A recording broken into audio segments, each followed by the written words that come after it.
तो स्टार्ट करें। First slide, economic survey कौन से साल का आया है? 21, 22, ठीक है। नाउ सी, इकोनॉमिक सर्वे है क्या? What is economic survey? It is basically what? An economic report card. मतलब पूरी इकोनॉमी की क्या परफॉर्मेंस रही है ना साल भर की। जैसे आपको स्कूल में रिपोर्ट कार्ड मिलते हैं, है ना, कि आपकी क्या परफॉर्मेंस थी, जिसपे आप कई बार खुद साइन कर देते हो बचने के लिए। तो ऐसे इकोनॉमी की क्या परफॉर्मेंस रही है, वो क्या बताता है? Economic survey. तो इकोनॉमी का रिपोर्ट कार्ड बोल सकते हो इसको आप, है ना, अलग अलग सेक्टर्स की क्या परफॉर्मेंस थी। It provides detailed statistical data covering all aspects of the economy. सारे एस्पेक्ट्स को कवर करके स्टैटिस्टिकल डेटा ये बताता है। ओके, अब इसको प्रिपेयर कौन करता है? Chief economic adviser, office of chief economic adviser, finance ministry, economic division, finance ministry. Tabled in generally budget session में रखा जाता है, ठीक है। पूरे साल का पहला सेशन कौन सा होता है? पहला सेशन बजट सेशन ना, बजट सेशन है ना। बजट सेशन में टेबल किया जाता है जनरली यूनियन बजट से एक दिन पहले। अब सी, इकोनॉमिक सर्वे को प्रेजेंट करने का कोई लीगली बाइंडिंग वो नहीं है, लेकिन अब कन्वेंशन हो गया है तो किया जाता है हर साल। ओके, एक्सेप्शंस क्या है? कुछ एक्सेप्शंस हैं कि कब कब इकोनॉमिक सर्वे नहीं किया जा सकता। इन इलेक्शन ईयर, जब इलेक्शन हो, ठीक है, the government of the day presents N interim budget. Interim मतलब टेम्पररी।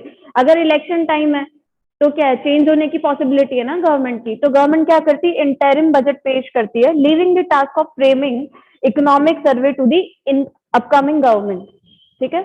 मतलब वो क्या करती है कि अभी तो इंटरिम बजट बना दिया, अब जो गवर्नमेंट आएगी उसके ऊपर टास्क छोड़ दिया कि अब वो इकोनॉमिक सर्वे प्रिपेयर करे। तो ऐसा भी होता है, ये जनरली एक एक्सेप्शन है। ये आपको ये समझाने के लिए कि कोई लीगल वो नहीं है कि इस दिन करना ही करना है वरना कुछ कॉन्स्टिट्यूशनल वायलेशन हो जाएगा, है ना, ऐसा कुछ नहीं है, कन्वेंशन है।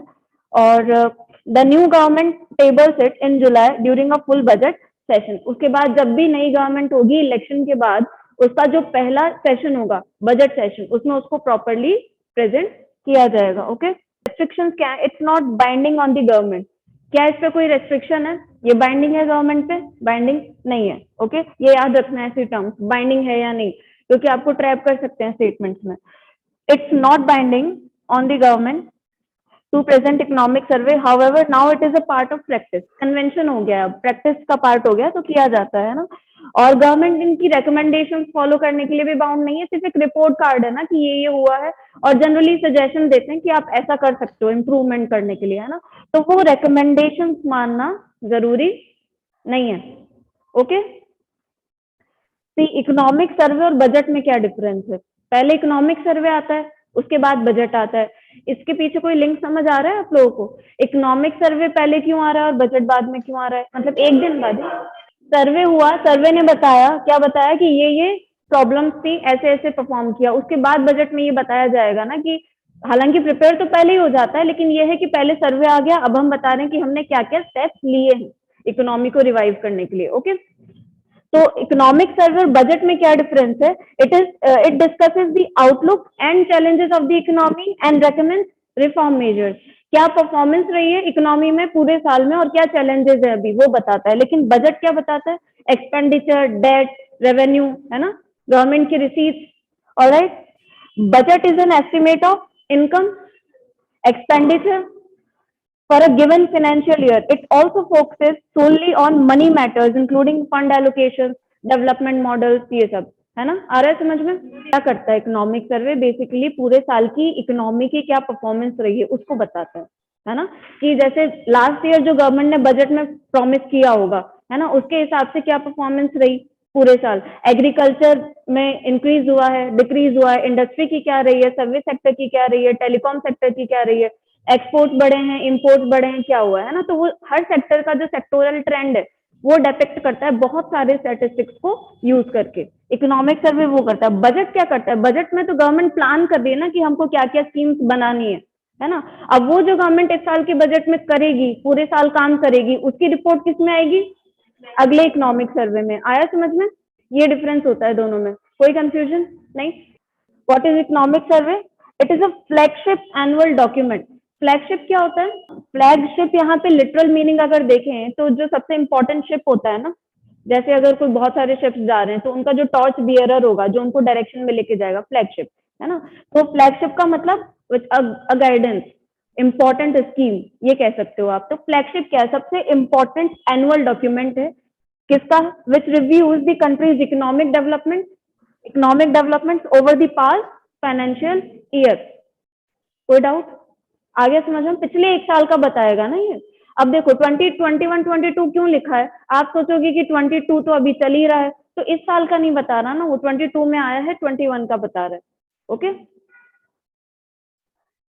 it is basically an annual report card of the economy which examines the performance of each and every sector and then suggests future move।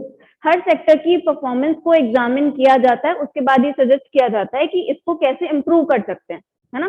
फिर अगले साल में क्या बताएगा कि क्या क्या इंप्रूवमेंट हुए और अब क्या प्रॉब्लम है, फिर उसको कैसे इम्प्रूव कर सकते हैं। ओके, जनरली 2 वॉल्यूम्स में आता है ये, अभी तक 2 वॉल्यूम्स में आता था, वॉल्यूम 1 वॉल्यूम 2। एक वॉल्यूम में जनरली स्कीम्स वगैरह के बारे में होता था और एक में परफॉर्मेंस क्या रही है उनके फिगर्स होते थे। लेकिन इस साल जो है एक सिंगल वॉल्यूम आया है और डिजिटल आया है। ओके, डिजिटलाइजेशन पे फोकस किया गया है। बनाता कौन है? Chief economic adviser. Is it clear everyone? अच्छा, who prepares the economic survey? Chief economic adviser. लेकिन इस साल क्या है, जो अभी चीफ इकोनॉमिक एडवाइजर थे, जैसे हमने इकोनॉमिक्स में देखा था, कौन थे?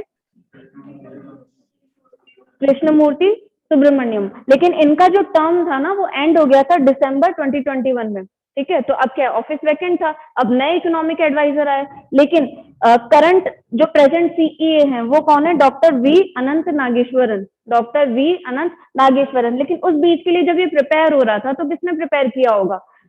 Current document by principal economic adviser and other officials. Chief economic adviser retire हो गए थे, टर्म खत्म हो गया था, है ना। तो किसने प्रिपेयर किया था इस साल का? Principal economic adviser. ये याद रखना, बहुत इंपॉर्टेंट है। जनरली कौन करता है?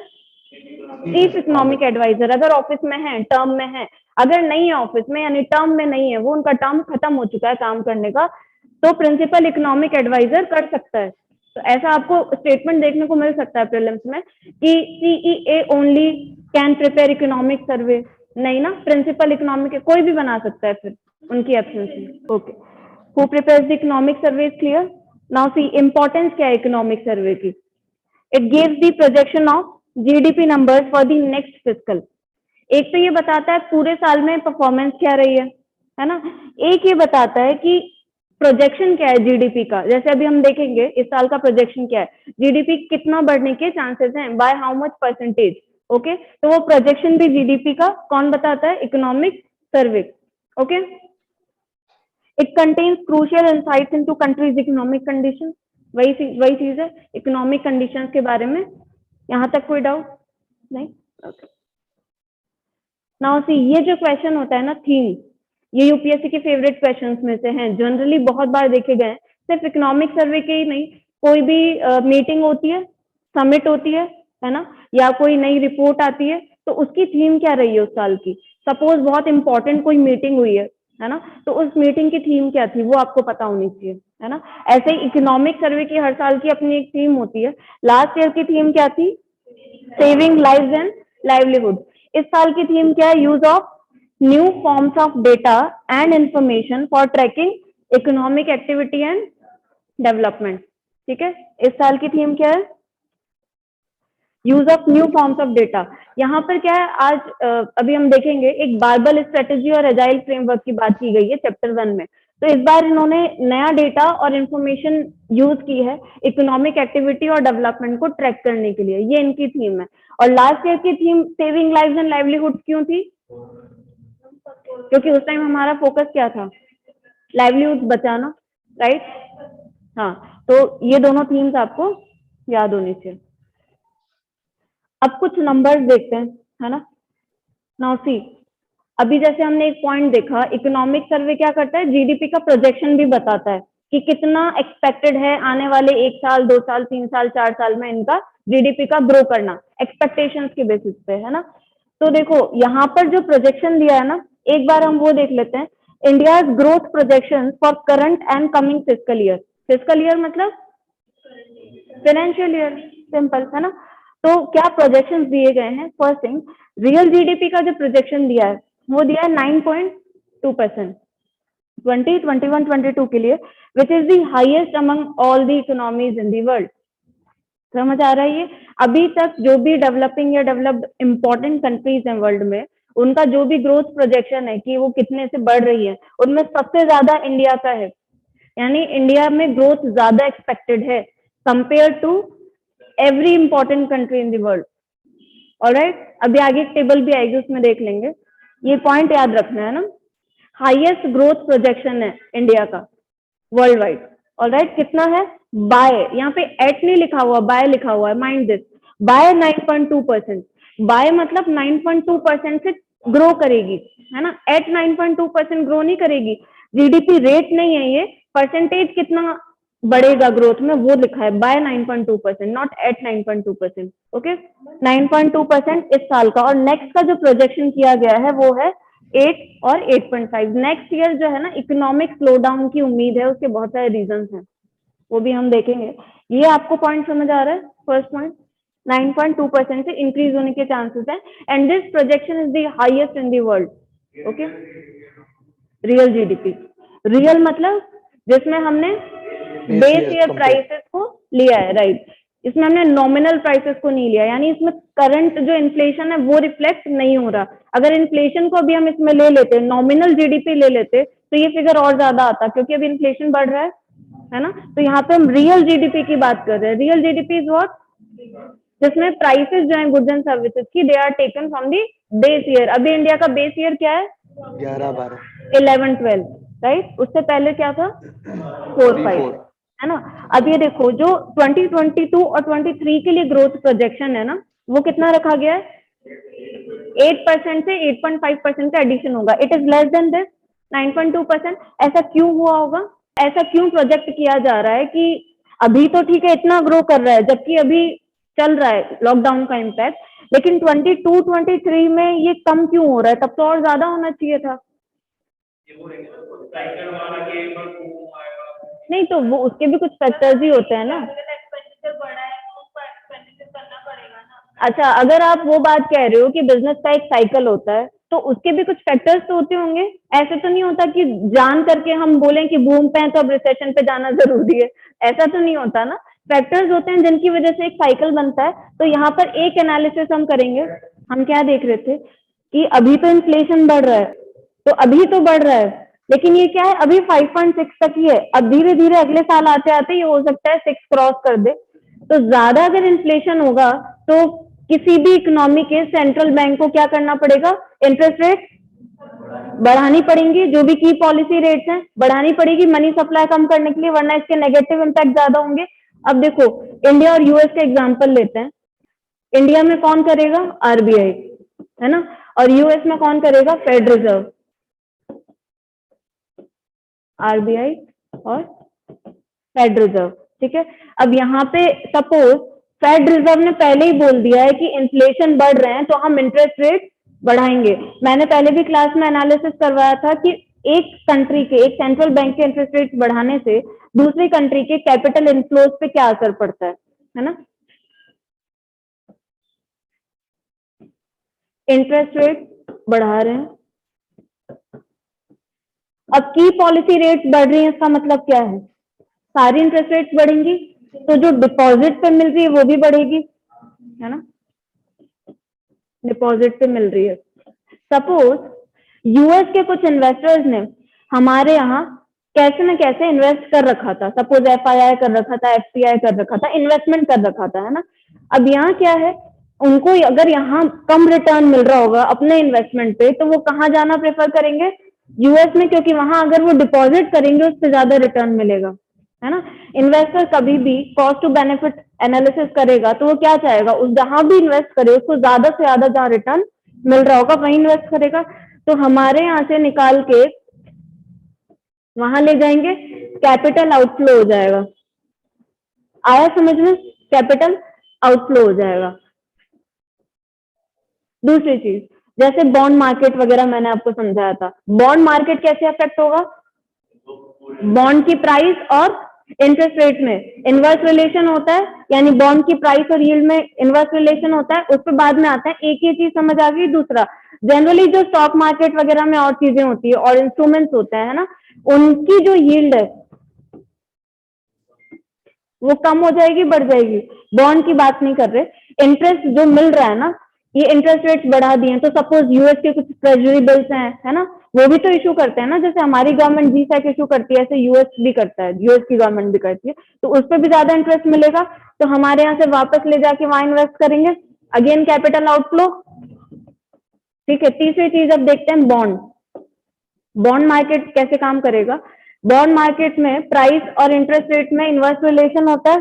क्यों होता है? हाँ, सपोज अभी बॉन्ड्स जो हैं 100 फेस वैल्यू उनकी 100 रुपीज के हैं, है ना, और 10% उस पर इंटरेस्ट मिल रहा है। अगर इंटरेस्ट रेट बढ़ा दी, मतलब अभी 11% है, तो अब जो नए बॉन्ड इशू होंगे मार्केट में उनमें कितना मिल रहा होगा? 11%, है ना, और फेस वैल्यू कितनी है? 100, तो ज्यादा किसमें मिल रहा है? नए वाले में। तो इनको लोग कम डिमांड करेंगे, कम डिमांड करेंगे तो इनकी प्राइस कम हो जाएगी, क्योंकि ये चाहेंगे कि हम कम प्राइस में कैसे तैसे निकाल दें। अगर सेम में बेचेंगे तो लोग लेंगे नहीं, क्योंकि सेम में तो 11% इंटरेस्ट वाला भी मिल रहा है ना। आई बात समझ में? तो इंटरेस्ट रेट बढ़ने से क्या है, बॉन्ड प्राइसेस कम हो जाएंगी। अब इससे आपको क्या रिलेशन समझ आ रहा है? यूएस में जनरल इंटरेस्ट रेट बढ़ रही है, तो यहाँ भी बढ़ रही होंगी। इंटरेस्ट रेट बढ़ रही है ना, हमारे यहाँ जो इन्वेस्ट कर रखा होगा उसकी नहीं बढ़ रही, तो हमारे बॉन्ड की डिमांड कम हो जाएगी, हमारे बॉन्ड की प्राइसेस कम हो जाएगी, क्योंकि वो निकाल के वहां इन्वेस्ट करना चाहेंगे। आ गया सबको समझ में? है ना। तो हमारे यहाँ अगर कम मिल रहा होगा तो वो निकाल के कहाँ जाना चाहेंगे? यूएस में। Clear everyone? Yes ma'am.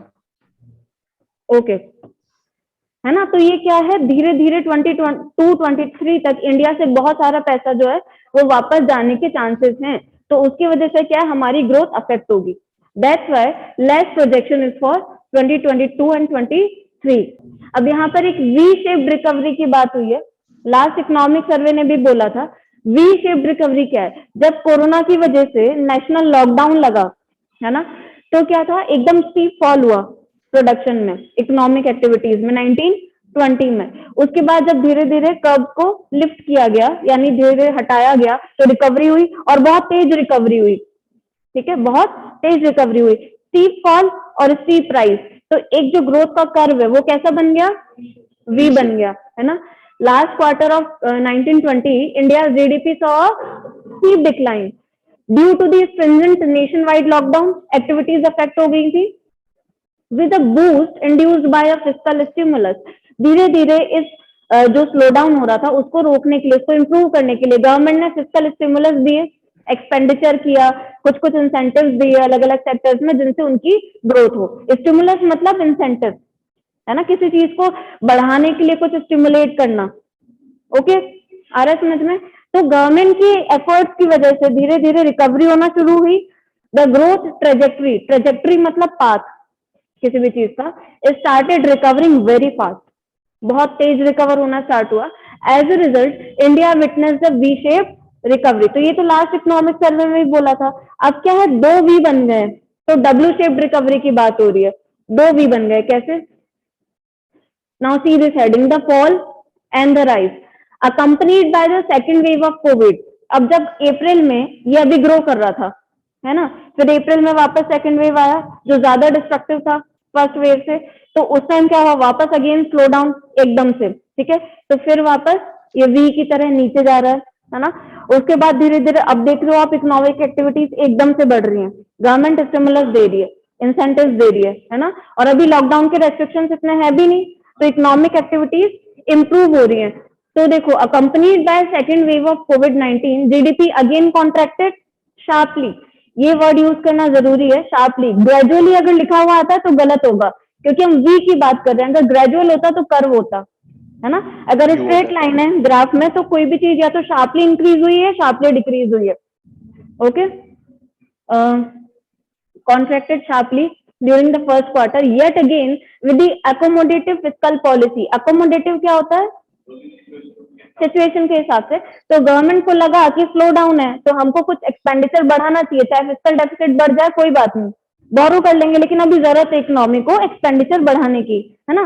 तो अकोमोडेटिव फिस्कल पॉलिसी के चलते इंडियन गवर्नमेंट ने वापस से रिकवरी को ऊपर अपटिक कर दिया, यानी ग्रोथ को वापस हम सस्टेन करने लगे। Stands on the highest pedestal of economic growth world wide. अब यहाँ क्यों ये स्टेटमेंट लिखा हुआ है, क्योंकि अब इन एफर्ट की वजह से हमारा जो इस साल का प्रोजेक्शन है ग्रोथ का, वो कितना है, 9.2% से इंक्रीज होने के चांसेस है। हाईएस्ट पेडेस्टल यानी हाईएस्ट है ये वर्ल्ड वाइड, इतना प्रोजेक्शन किसी कंट्री का नहीं है आज की तारीख में, सबका एक्सपेक्टेशन लो ही है ग्रो करने की। Is it clear? अब देखो डब्ल्यू शेप्ड रिकवरी, ये वाला डायग्राम देखो, यहाँ क्या है, फर्स्ट लॉकडाउन, इससे पहले ग्रोथ कर रहे थे, जीडीपी और जीवीए की फिगर्स दिए हुए, हम ब्लू लाइन देख लेते हैं, ठीक है, जीडीपी देख लेते हैं। जीडीपी ग्रो कर रही थी, एकदम से फर्स्ट लॉकडाउन में स्टीप फॉल आया समझ में, एकदम से डिक्लाइन हुआ। फिर उसके बाद 2020-21 में जैसे जैसे गवर्नमेंट ने कुछ इनिशिएटिव्स लिए, स्टीप राइज बढ़ा, ये एक वी बन गया, दिख रहा है सबको ब्लू लाइन, ओके। अब इसके बाद देखो सेकंड वेव आई अप्रैल में, है ना, 2021-22 के फर्स्ट क्वार्टर में सेकंड वेव आई, स्टीप फॉल, अगेन एक वी बन रहा है, दिख रहा है ब्लू लाइन, है ना। उसके बाद हमने वापस कुछ मेजर्स लिए इसको करेक्ट करने के लिए, अब ये स्टीप राइज, ये दो वी बन गए, इसको आप डब्ल्यू की तरह देख सक रहे हो, दिख रहा है ना, डब्ल्यू बन रहा है, ब्लू लाइन ये और ये डब्ल्यू शेप्ड रिकवरी। तो अगर आपसे पूछते हैं तो अब आपको क्लियर होना चाहिए डब्ल्यू शेप्ड रिकवरी क्या है, ओके। अब अपन क्या करेंगे, ट्रेजेक्ट्री मतलब पाथ, है ना, ये वर्ड्स इसलिए यूज करें क्योंकि यूपीएससी ऐसे ही वर्ड्स आपको देगा। तो हमारी जो ग्रोथ ट्रेजेक्ट्री है, कहीं भी आपके लिए पेपर में ग्रोथ ट्रेजेक्ट्री अगर वर्ड लिखा हो तो उसको आपको क्या समझना है, ग्रोथ का जो पाथ है हमारा, जो जिस पे हम जा रहे हैं, है ना, उसके कुछ ट्रेंड्स है इंपॉर्टेंट जो इस चैप्टर में हाईलाइट किए हैं, है ना। ये फर्स्ट चैप्टर है स्टेट ऑफ द इकोनॉमी, उसका हम एनालिसिस कर रहे हैं, सारे ट्रेंड्स हम कवर करेंगे। यूपीएससी के पर्पस के लिए हमारे लिए फिगर्स बिल्कुल इंपॉर्टेंट नहीं है, आज से 9.2% भी कोई नहीं पूछेगा एग्जाम में कि इंडिया का ग्रोथ प्रोजेक्शन कितना है, लेकिन वो एक इंपॉर्टेंट फिगर है तो आपको पता होना चाहिए हर सेक्टर का क्या ट्रेंड रहा है, क्या प्रोजेक्शन है आगे का, उसके फिगर आपको बिल्कुल याद नहीं रखने। हमारे लिए यूपीएससी के लिए क्या इंपॉर्टेंट है, ट्रेंड इंपॉर्टेंट है कि इंक्रीज हुआ है कोई चीज लास्ट ईयर के कंपैरिजन में या डिक्रीज हुई है, तो that trend is important for us. तो हम हर सेक्टर का एक ट्रेंड देखेंगे कि अभी इंक्रीज किस में हुआ है, क्या रीजंस हैं, या डिक्रीज हुआ है तो उसके क्या रीजंस है। This analysis more important for us, है ना, ओके। एनालाइजिंग ट्रेंड, सबसे पहले क्या लिखा है, factors which played a role in dismantling the GDP growth. हमने देखा 2 बार इंडिया की जीडीपी में बहुत तेज से डिक्लाइन हुआ है, तो क्या रीजंस थे जिनकी वजह से इंडिया की जीडीपी डिसमेंटल हुई। डिसमेंटल होना मतलब गिरना, अपने, हाँ गिरना या अपने पाथ से अलग होना, ठीक है। तो उसके रीजंस क्या थे, everyone knows this, repeated waves of corona, बार बार कोरोना की नई नई वेव्स आती जा रही हैं, तो उसकी वजह से क्या हो रहा है, हमारा इकोनॉमिक एक्टिविटीज अफेक्ट हो रही है, first reason. Second is supply chain disruptions due to pandemic curve.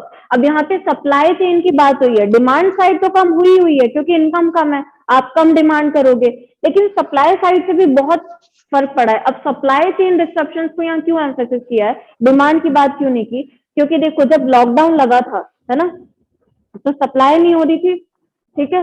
Production activity सबसे ज्यादा इफेक्ट हुई थी किसमें, मैन्युफैक्चरिंग में और सर्विस सेक्टर में, ऑलराइट। तो सप्लाई चेन, मार्केटिंग नहीं थी, ट्रांसपोर्टेशन नहीं था, जो सप्लाई चेन थी ना वो पूरी डिस्टर्ब हो चुकी थी, ऑलराइट। सप्लाई चेन मतलब ट्रांसपोर्टेशन, मार्केटिंग, प्रोडक्शन भी नहीं हो रहा था, तो सप्लाई तो तब होगा ना जब प्रोड्यूस होगा इकोनॉमी में, ऑलराइट। बहुत कम ही हो रहा था तो सप्लाई नहीं हो पा रहा था। थर्ड इज इन्फ्लेशन, इन्फ्लेशन भी ज्यादा रहा है, इन्फ्लेशन डब्ल्यूपीआई में और सीपीआई में ज्यादा रहा काफी, ठीक है। तो इन्फ्लेशन ज्यादा होने से क्या हुआ, कंज्यूमर अफेक्ट हुआ है ना, ज्यादा हम डिमांड नहीं कर पाए चीजें क्योंकि हमारे बजट के बाहर थी, ऑलराइट। एक फिनोमिना के सबसे सेम इफेक्ट नहीं होते, प्रोड्यूसर को कुछ फायदा करता है तो कंज्यूमर को कुछ नुकसान, है ना। जैसे हमने देखा था इकोनॉमी का एक अगर कोई पॉलिसी होती है या एक फिनोमिना होता है तो उसका सब पे अलग अलग इम्पैक्ट होता है, ऑलराइट। तो ये 3 ब्रॉड रीजंस हैं। अब इनकी वजह से क्या हुआ, government opted for a flexible and multi layered policy. अब यहाँ पर एक एजाइल फ्रेमवर्क की बात हुई है, फर्स्ट चैप्टर में 2 टर्म्स दी हुई है, एक बारबल स्ट्रेटेजी और एक अजाइल फ्रेमवर्क, है ना। अजाइल फ्रेमवर्क क्या है, जब गवर्नमेंट फ्लेक्सिबल हो जाती है, यानी टाइम के नीड के हिसाब से, आज क्या नीड है उसके हिसाब से मल्टी लेयर्ड पॉलिसी, हर सेक्शन को हमको प्रोटेक्ट करना है ना, मल्टी लेयर्स। वल्नरेबल सेक्शंस जो हैं उनके लिए भी हमको इनिशिएटिव्स लाने हैं, आ रहा है समझ में, जैसे जो डिसेबल्ड कैटेगरीज है ना, पर्सन विथ डिसेबिलिटीज है ना, तो हर वल्नरेबल सेक्शन के लिए एक अलग पॉलिसी लाए और फ्लेक्सिबल हो, इकोनॉमी के जो शॉक्स हैं, इकोनॉमी का जो पाथ है उसके अकॉर्डिंग अपनी पॉलिसी को फॉर्मुलेट करे, फ्लेक्सिबल रहे, उसको क्या बोलते हैं, एजाइल फ्रेमवर्क। अब ये दो नए टर्म्स यूज किए गए हैं यूपीएससी के प्रीलिम्स में, इकोनॉमिक सर्वे से जो सबसे इंपॉर्टेंट क्वेश्चंस होते हैं, अगर कोई नई टर्म इकोनॉमिक सर्वे में यूज की है तो वो आपके लिए इंपॉर्टेंट है। ओके, वो आपसे सीधा पूछेंगे agile framework recently seen in news या mentioned in economic survey is what? तो agile framework क्या है, flexible and multi-layered approach of policy formulating, clear?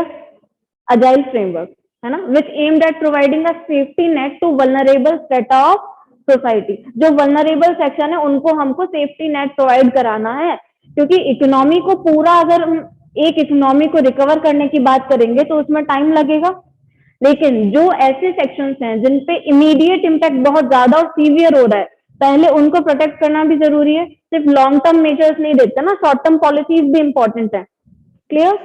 So this is agile framework. A sustained effort for that purpose has also been on increasing the consumption expenditure to boost the aggregate demand. अब government ने क्या किया कि दिख रहा है economy recover नहीं हो पा रही, अब क्या करे, लोगों से तो एग्रीगेट डिमांड बढ़वा नहीं सकते, जिनके पास तो इनकम ही नहीं है, कई लोगों की जॉब चले गई कोरोना में, तो गवर्नमेंट ने अपना ही कंजम्पशन एक्सपेंडिचर इंक्रीज कर दिया, हमने देखा था ना इनकम में।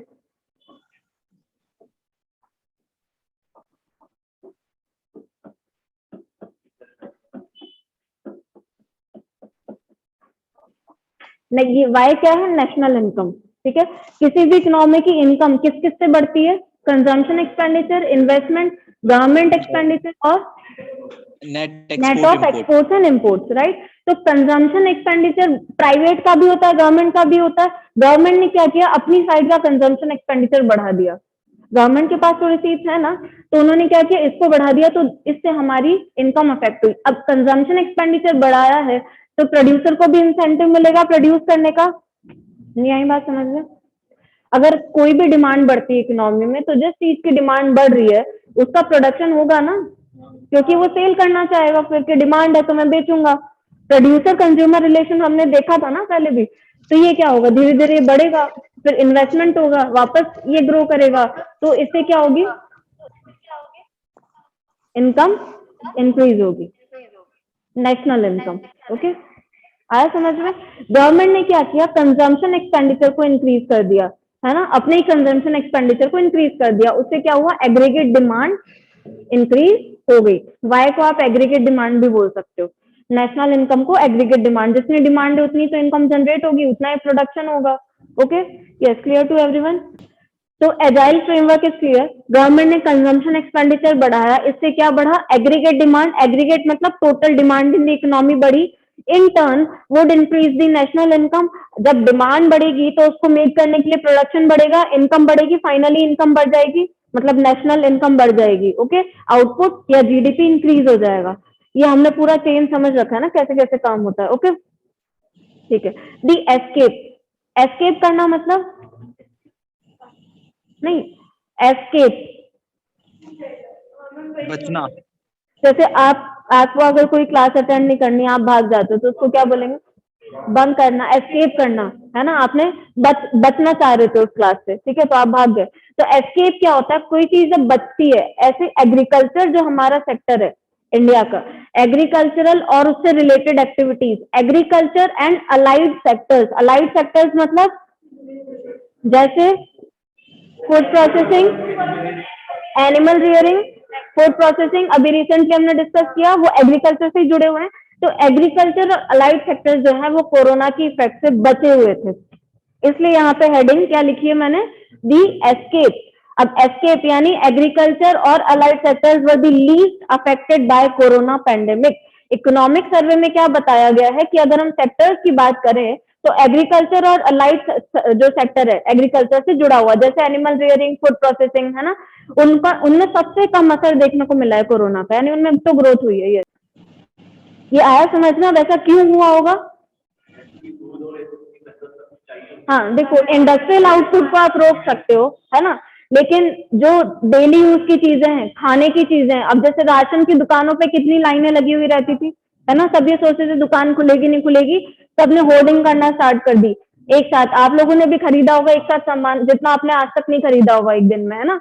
तो क्या हुआ, एग्रीकल्चर और अलाइड सेक्टर्स की तो डिमांड और बढ़ गई थी, क्योंकि सब ज्यादा डिमांड कर रहे थे कि एक साथ भर के रख लें हम, है ना, दूध की, दही की, आटे की, मतलब गेहूं, ये क्रॉप्स जो है ये तो उगेंगी, खाना तो खाएंगे, चाहे कितना ही लॉकडाउन लग जाए।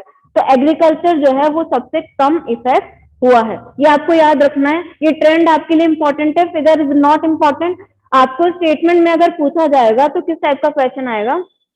According to economic survey, or in the last 2 years or during the pandemic time, the agriculture and allied sector of India has declined very fast.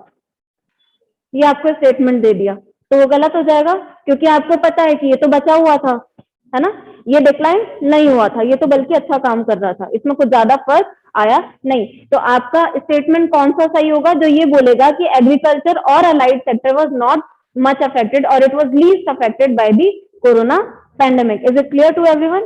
Okay.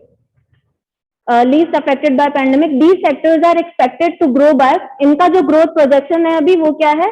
3.9% से इसमें grow करेगा, which is more than their growth by 3.6% during the last fiscal. मतलब आप देख सकते हो इनका जो last year में growth हुई है वो कितने से हुई थी? 3.6%। अभी इनका जो प्रोजेक्शन है आने वाले साल के लिए वो कितना है? ज्यादा है पिछले से, यानी अच्छा ग्रो कर रहा है। ओके, ये सेक्टर अच्छा ग्रो कर रहा है। ये फिगर्स इसलिए इंक्लूड किए ताकि आपको इसका परफॉर्मेंस पता लग सके कि पिछली बार जितना एक्चुअल ग्रोथ हुई उससे अच्छा कर रहा है और उसमें ज्यादा फर्क नहीं है, देख सकते हो आप, यानी ग्रोथ अच्छी खासी हुई है लास्ट ईयर भी, कोरोना के टाइम पे भी। Okay, now the revival. Revival मतलब कोई चीज वापस से रिकवर होना स्टार्ट करती है। अब रिवाइवल में हमने क्या लिया है? Gross value added of industry. Industrial sector बहुत अफेक्ट हुआ था, इंडस्ट्रीज फैक्ट्रीज तो बंद हो ही गई थी, है ना। अब इनका रिवाइवल हम देखते हैं इन्होंने कैसे रिकवर किया। ग्रॉस वैल्यू एडेड है, जीडीपी कैलकुलेट करने का ये अलग तरीका है ना, इसको हम कैसे कैलकुलेट करते हैं? इसके इंटरमीडिएट में से कंजम्पशन जो लगते हैं वो हटा दिए जाते हैं, फाइनल आउटपुट में से इंटरमीडिएट कंजम्पशन को माइनस कर देते हैं। मतलब हर सेक्टर की या हर स्टेज पे जो वैल्यू एडिशन हो रहा है सिर्फ उसको कैलकुलेट कर रहे हैं हम, है ना। इससे क्या होगा? डबल काउंटिंग नहीं होगी प्राइसेस की। आ रहा है समझ में? GVA, gross value added. Value addition, कोई भी प्रोडक्ट बनता है उसमें और क्या वैल्यू एडिशन हो रहा है, तो उस हर वैल्यू एडिशन को जब हम कैलकुलेट करते हैं instead of calculating the entire thing in one go, तो उसको हम क्या बोलते हैं? Gross value added. तो जीवीए ये नया तरीका है ना कैलकुलेट करने का। नया मतलब रिसेंटली अभी हम इसी को फोकस कर रहे हैं। इसका क्या एडवांटेज है? इससे हमको ये पता लगता है कि जो जीडीपी ओवरऑल आउटपुट जो है इकोनॉमी का जो इनकम है उसमें हर सेक्टर का कितना वैल्यू एडिशन हुआ है ना। हम ऐसे तो कैलकुलेट कर लेते हैं कि जीडीपी इतनी है, लेकिन हम टारगेटेड पॉलिसीज कब बना पाएंगे? जब प्राइमरी का कितना है, सेकेंडरी का कितना है, टर्शरी का कितना है, ये हमको पता होगा। ठीक है, तो जीवीए का फायदा क्या है? हर सेक्टर का कंट्रीब्यूशन हमको पता लगता है, यही है। और कुछ भी है? नहीं, ठीक है। तो जीवी ऑफ इंडस्ट्री जिसमें हम माइनिंग और कंस्ट्रक्शन इंक्लूड कर रहे हैं is expected to grow by 11.8%। 11.8% in present fiscal after contracting by 7% in 2020-21। यानी पिछला जो साल था उसमें इसमें कॉन्ट्रैक्शन हुआ था, बहुत डाउनवर्ड चला गया था। 7% इज ह्यूज अमाउंट, 7% भी फर्क पड़ता है, कितना कितना लोगों का एम्प्लॉयमेंट चला गया होगा, है ना। तो ये 7% से डिक्लाइन हुआ था, लेकिन अब इस साल कितने परसेंट से बढ़ने के चांसेस हैं? 11.8%। तो रिवाइवल होने के चांसेस हैं इसके, that's why the heading revival. अब अच्छा काम कर रहा है तो अब 11.8% से बढ़ भी जाएगा। और यहाँ पे पर्टिकुलरली माइनिंग और कंस्ट्रक्शन सेक्टर की बात हुई है, क्योंकि गवर्नमेंट ने रियल एस्टेट में और कंस्ट्रक्शन सेक्टर्स में कुछ इन्वेस्टमेंट किया है अपनी तरफ से ताकि इनको रिवाइव किया जा सके। समझ आ रहा है? यहाँ पर्टिकुलर हमने माइनिंग और कंस्ट्रक्शन क्यों लिखा है? क्योंकि इन दो सेक्टर्स की वजह से इंडस्ट्री में ग्रोथ होने के चांसेस हैं। इन दोनों सेक्टर्स में गवर्नमेंट ने अपनी स्पेंडिंग इंक्रीज की है जान करके, क्योंकि ये ऐसे सेक्टर्स हैं जो आगे एम्प्लॉयमेंट देते हैं। रियल एस्टेट अपने आप में कितना बड़ा मार्केट है ना, तो इन दोनों को ग्रो करो तो इंडस्ट्रीज अपने आप ग्रो करेंगी। तो इन दोनों में गवर्नमेंट ने एक्सपेंडिचर इंक्रीज किया है, गवर्नमेंट एक्सपेंडिचर इंक्रीज किया, जिसकी वजह से जो जीवीए है इंडस्ट्री का, it is expected to grow by 11.8%। ठीक है, यहां तक क्लियर सबको, कोई डाउट नहीं? ओके, एस्केप हो गया, रिवाइवल हो गया। अब देखते हैं दी ब्रंट। ब्रंट सबसे ज्यादा किस पे इसका वो हुआ है, जैसे एक फ्रेज होता है ना इडियम में, कहते हैं you have to bear the brunt, तुमको इसका भुगतना पड़ेगा, है ना, अगर ऐसा किया तो किसको सबसे ज्यादा भुगतना पड़ा इकोनॉमी में? ब्रंट किस पे आया सबसे ज्यादा? Service sector. मैन्युफैक्चरिंग से भी ज्यादा सर्विस सेक्टर पे आया। ठीक है, सर्विस सेक्टर पे आया। सर्विसेज में हम यहाँ डिस्टेंस बेस्ड सर्विसेज की बात नहीं कर रहे, जिनमें ह्यूमन कांटेक्ट इन्वॉल्व था, उनकी बात कर रहे हैं, क्योंकि ह्यूमन कांटेक्ट जरूरी है, जिसमें उसमें आप ऑनलाइन सर्विस नहीं दे सकते, है ना, तो ऑनलाइन का ऑप्शन भी नहीं था और ह्यूमन कांटेक्ट तो अलाउड ही नहीं था। आ रही बात समझ में? तो आपको ये ट्रेंड ध्यान रखना है, इंडिया का कौन सा सेक्टर था which was the worst affected by the corona pandemic is the service sector, except IT, telecom, the sectors. आगे हम और देखेंगे, अभी इतना देख लो। Okay, service sector is the worst, second number पे मैन्युफैक्चरिंग और उस सबसे कम agriculture. Alright, the brunt, brunt मानी सबसे ज्यादा किसको भुगतना पड़ा? India service sector in general, service sector in general, पूरे सर्विस सेक्टर की बात कर रहे हैं, and the segment related to human contact in particularly कौन से सेगमेंट? जो ह्यूमन कॉन्टैक्ट, जैसे रेस्टोरेंट, हॉस्पिटैलिटी सर्विसेज, हॉस्पिटल्स में जनरल उसके लिए कंसल्टेंसी के लिए नहीं जा पा रहे थे लोग, टेलीपैथी चल रही थी, है ना, आपके घर में भी ऐसा हुआ होगा। तो जिनमें भी ह्यूमन कॉन्टैक्ट इन्वॉल्व था, होटल्स वगैरह हो गए, रूम सर्विसेज हो गई, है ना, वो सारी क्या है, वर्स्ट अफेक्ट हुई है, क्योंकि उनका कोई अल्टरनेटिव नहीं था। अब आप फोन पे बुक तो कर सकते हो, लेकिन फोन पे रह सकते हो किसी कमरे में? नहीं रह सकते ना। तो the brunt is on service sector in general, but the segment which are related to human contact in particular, service में भी वो सेगमेंट जिनमें ह्यूमन कॉन्टैक्ट जरूरी होता है, वो सबसे ज्यादा अफेक्ट हुए हैं। This is the data. Okay, this is the finding. had to bear all the brunt of pandemic, सारा जो भार आ गया पैंडेमिक पे वो इन पे ही आया था। Okay, it is expected to grow by only 8.2% as compare to 8.4% by which it contracted during the last year. मतलब पिछले साल ये 8.4% से कम हुआ है। इंडस्ट्री कितने से हुआ था? 7%, ये सबसे ज्यादा से हुआ है 8.4, और जितने से कम हुआ उतना रिवाइव भी नहीं हो रहा अभी। दिख रहा है फिगर आपको? 8.4% से, लेकिन 8.2% से ही बढ़ने के चांसेस हैं। तो इतना तो मतलब वो नीचे ही चला गया था, तो अगर बढ़ता भी है तो ग्रोथ नहीं होगी उसमें, सेम लेवल पे आ जाएगा, है ना। आप अगर 5% से नीचे जाते हो और 5% से ही ऊपर आते हो तो सेम उस पे आ जाओगे ना, सेम लेवल पे आ जाओगे, ऊपर तो जाओगे नहीं, तो ग्रोथ तो ऐसे इसमें रिफ्लेक्ट हो नहीं रही। तो सबसे worst affected is service sector. Clear? Okay, next point. अब बात करते हैं फिस्कल स्टिमुलस की। गवर्नमेंट ने क्या क्या किया, है ना, due to increase in government expenditure, government ने क्या किया, अपना एक्सपेंडिचर बढ़ाया, अपना कंजम्पशन एक्सपेंडिचर भी बढ़ाया और इन्वेस्टमेंट एक्सपेंडिचर भी बढ़ाया, ताकि इकोनॉमी को बूस्ट दिया जा सके। Okay, total consumption is expected to grow by 7% in the current fiscal, और ये ही गवर्नमेंट के एफर्ट्स हैं जिनकी वजह से अब जो कंजम्पशन है, यानी हमारी जो डिमांड है, it is expected to grow by how much? 7%। ठीक है, इन दी करंट फिस्कल। आ रहा है समझ में? क्या हुआ, नींद आ रही है? कई लोगों को नींद आ रही है। ये तो इंटरेस्टिंग है ना, नए ट्रेंड्स आपको पता लग रहे हैं, सारी चीजें आप लोगों ने पढ़ी हुई है तो आप समझ भी आ रहा होगा, है ना। तो गवर्नमेंट के इंसेंटिव्स की वजह से ओवरऑल कंजम्पशन यानी डिमांड बढ़ रही है इकोनॉमी में, ये एक ट्रेंड है, आपको ध्यान रखना है। आपको ये जो इंक्रीज और डिक्रीज वाली चीज है, ये हमेशा याद रखनी है। अगर क्वेश्चन आएगा तो आपको कंफ्यूज दो ही तरीके से करेंगे, वो ये बोल देंगे कि ड्यू टू corona pandemic the recent projection of consumption in the economy is less, मतलब कंजम्पशन कम होने के चांसेस हैं, लेकिन नहीं, आपको पता है कि it is expected to rise. ये ट्रेंड आपको पता होना चाहिए, है ना। Adding to the ray of hope, इसी तरफ gross fixed capital formation has also increased, this is very important, has also increased in comparison to the pre-pandemic level. मतलब पेंडेमिक से पहले जो ग्रॉस फिक्स कैपिटल फॉर्मेशन का level था उससे ज्यादा इंक्रीज होने के अब चांसेस हैं, मतलब वो इंक्रीज हो चुका है already. Gross fix capital formation is what, जैसे लैंड हो गई, जमीन हो गई, घर हो गए, है ना, जो इमूवेबल प्रॉपर्टी होती है, फैक्ट्रीज हो गई।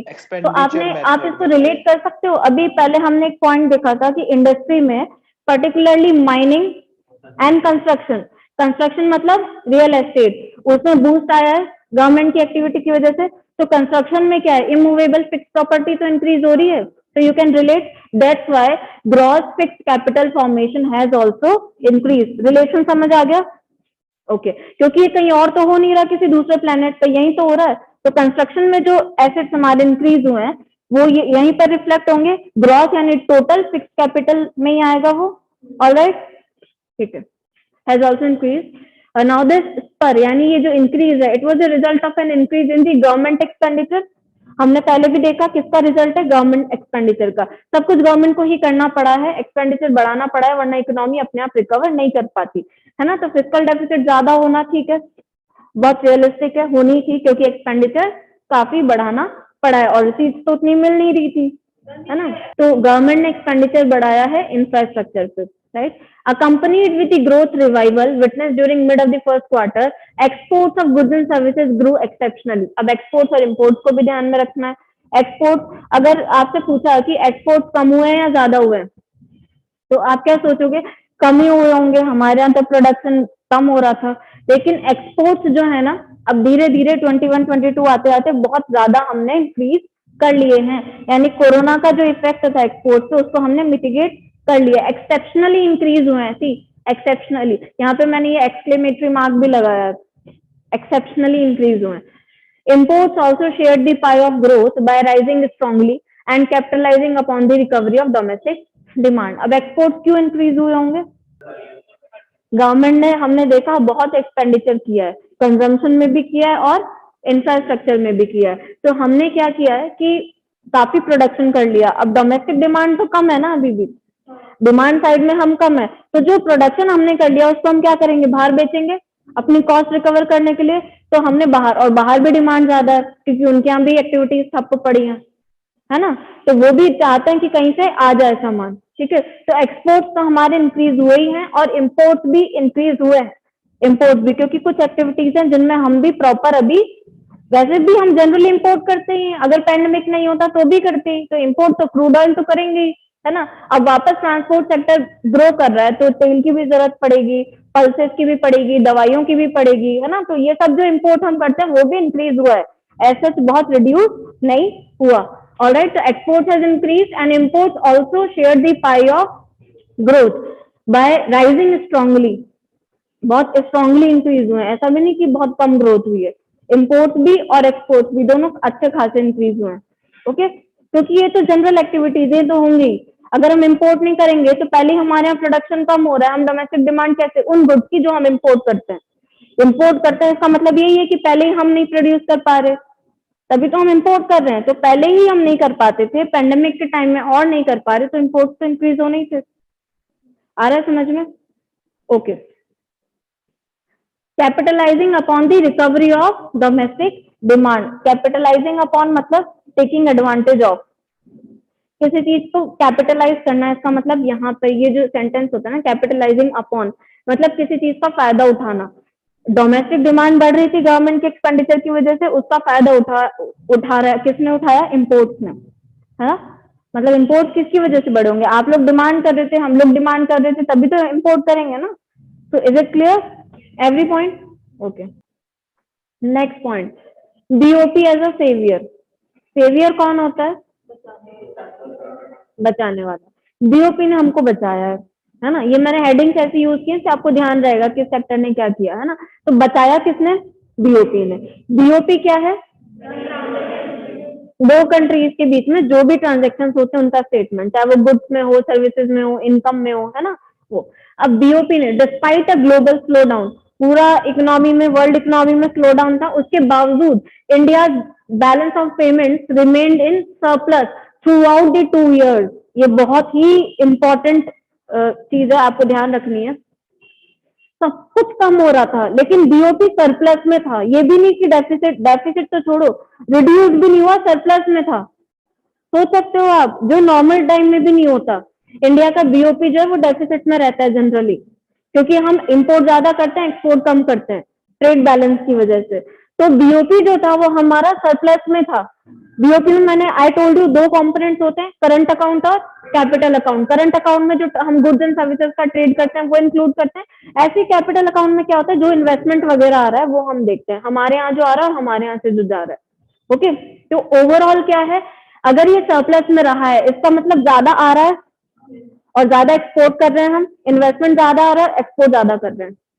अब यहाँ पर नोट करने वाली बात क्या है, लिखी हुई भी है, पहले मैं बता देती हूँ। इंडिया में एक बहुत ही इंपॉर्टेंट फीचर रहा है कोरोना पैंडेमिक के टाइम में, you can expect a question on that any time, कि जो फॉरेन इंस्टीट्यूशनल इन्वेस्टमेंट है वो हमारे यहाँ इंक्रीज हुआ है लास्ट ईयर, जब पैंडेमिक नहीं था उसके कंपैरिजन में। कैन एनीवन टेल मी क्यों हुआ होगा ऐसा? बहुत सारी जगह इन्वेस्टमेंट आता है ना। अब देखो ये क्या कह रहा है, लास्ट 2 ईयर्स से क्या था, पैंडेमिक था, लेकिन क्या लगातार इकोनॉमी स्लंप में जा रही थी, बीच बीच में रिवाइव भी कर रही थी, है ना। अब देखो, एक तो मेडिसिन सेक्टर में इन्वेस्टमेंट आया, ठीक है, दूसरा जो टेलीकॉम सेक्टर है, ऑटोमोबाइल और टेलीकॉम सेक्टर में गवर्नमेंट ने 100% ऑटोमेटिक रूट एफडीआई अप्रूव कर दिया। ऑटोमेटिक मतलब कोई परमिशन वगैरह की जरूरत नहीं है, डायरेक्ट आप आके इन्वेस्ट कर सकते हो। टेलीकॉम सेक्टर में 100% का मतलब आप समझते हो कितने लोगों ने उसके शेयर खरीदे होंगे, ये बहुत सारा मार्केट चलता है ना।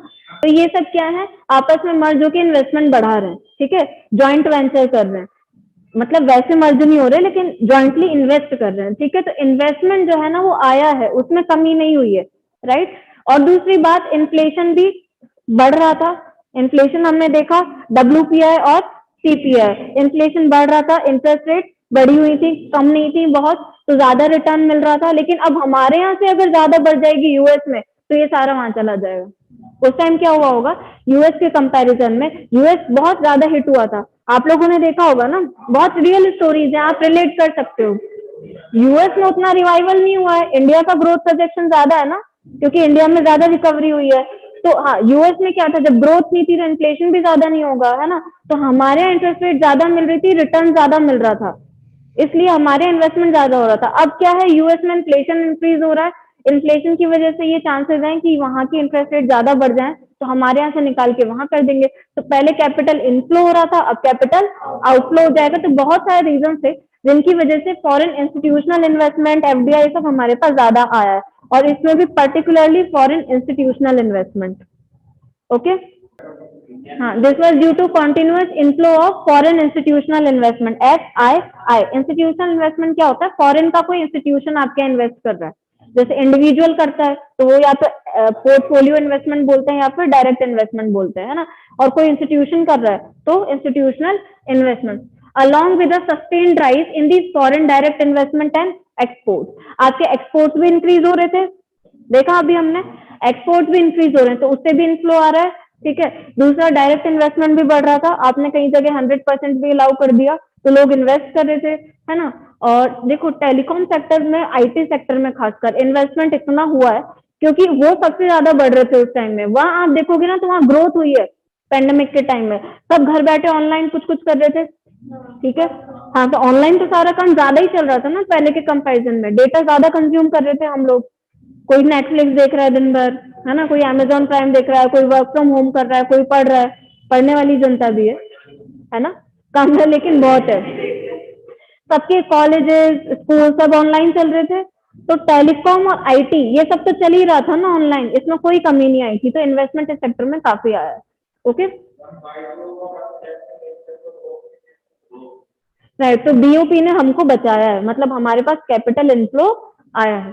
दस BOP suppose to be a saviour, और बाद में भी ये क्या करेगा, अब ये 2022-23 में जब हमारी एक्सपेक्टेशन कम है ग्रोथ की, अभी हमने देखा कम है ना, क्योंकि कैपिटल आउटफ्लो होने के चांसेस हैं, तब हमको कौन बचाएगा, बीओपी बचाएगा। कैसे बचाएगा, ये जो भी हमारे एक्सपोर्ट से इनकम आ रही है, इन्वेस्टमेंट आ रहा है, फॉरेन करेंसी में आएगा, फॉरेन रिजर्व हमारे पास बचे हुए हैं। अब अगर हमारी ग्रोथ नहीं भी होती, किसी चीज का हमको इंपोर्ट भी करना पड़ता है, तो हम फॉरेन करेंसी देके कर सकते हैं, ठीक है। तो हमको बचा लिया इसने, आगे बात समझ सबको। Okay, BOP would be are saviour. Now giving space to government, government को थोड़ा स्पेस देना, इसका मतलब जगह देना नहीं है। यहाँ पे फिस्कल स्पेस की बात हो रही है। फिस्कल स्पेस एक टर्म है, सब वही जीएनटी, फिस्कल मतलब GNT, government expenditure and taxes.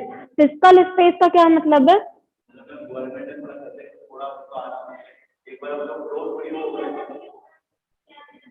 खर्चे में आराम नहीं, रेवेन्यू इंक्रीज होना।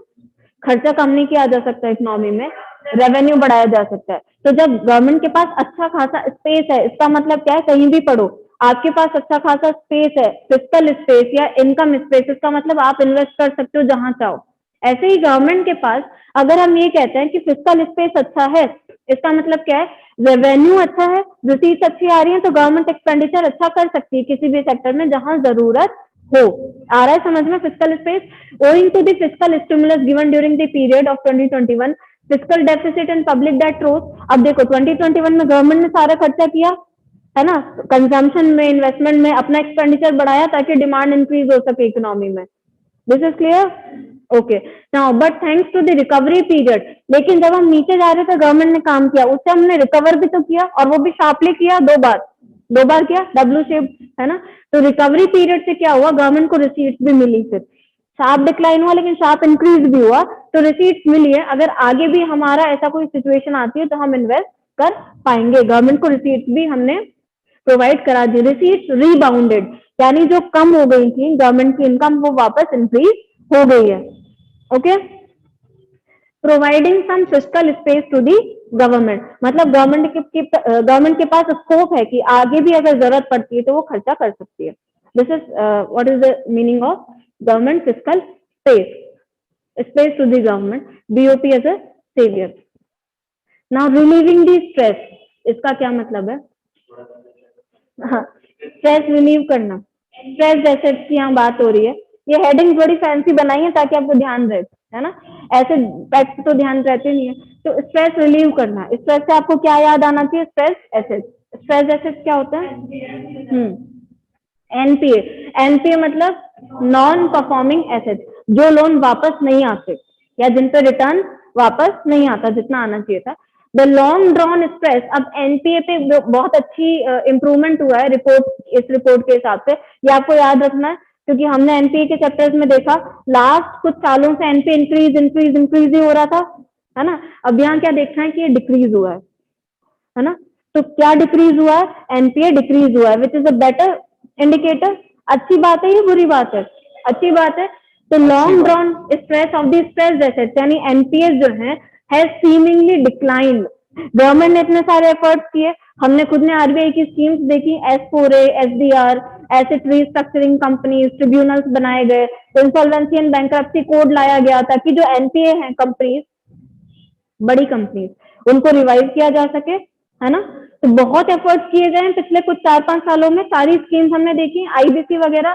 उन एफर्ट्स का रिजल्ट था कि एनपीए अब धीरे धीरे डिक्लाइन हो रहे हैं। जब एनपीए डिक्लाइन हो रहे हैं तो बैंक के पास कैपिटल आएगा, उनके ज्यादातर लोन अब एनपीए नहीं हो रहे, और जो हो चुके थे वो कम हो रहे हैं, इसका मतलब वो रिकवर हो रहे हैं। तो बैंक के पास कैपिटल आएगा, यानी इंडिया के कमर्शियल बैंक के पास कैपिटल इंक्रीज हो रहा है, ज्यादा लोन दे पाएंगे, ज्यादा एक्टिविटीज होंगी, इकोनॉमिक एक्टिविटी रिवाइव होगी। आया पूरा लिंक समझ में? Okay, government and RBI.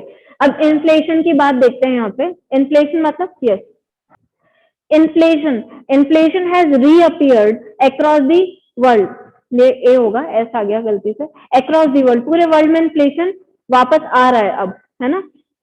क्योंकि क्या हो रहा है, इन्फ्लेशन आने के क्या रीजंस होंगे बताओ? दो होते हैं, डिमांड पुल या कॉस्ट पुश, है ना। तो क्या हो सकता है अभी कि इन्फ्लेशन बढ़ रहा है? दो हमने देखे हैं, एक होता है डिमांड पुल, एक होता है कॉस्ट पुश, है ना।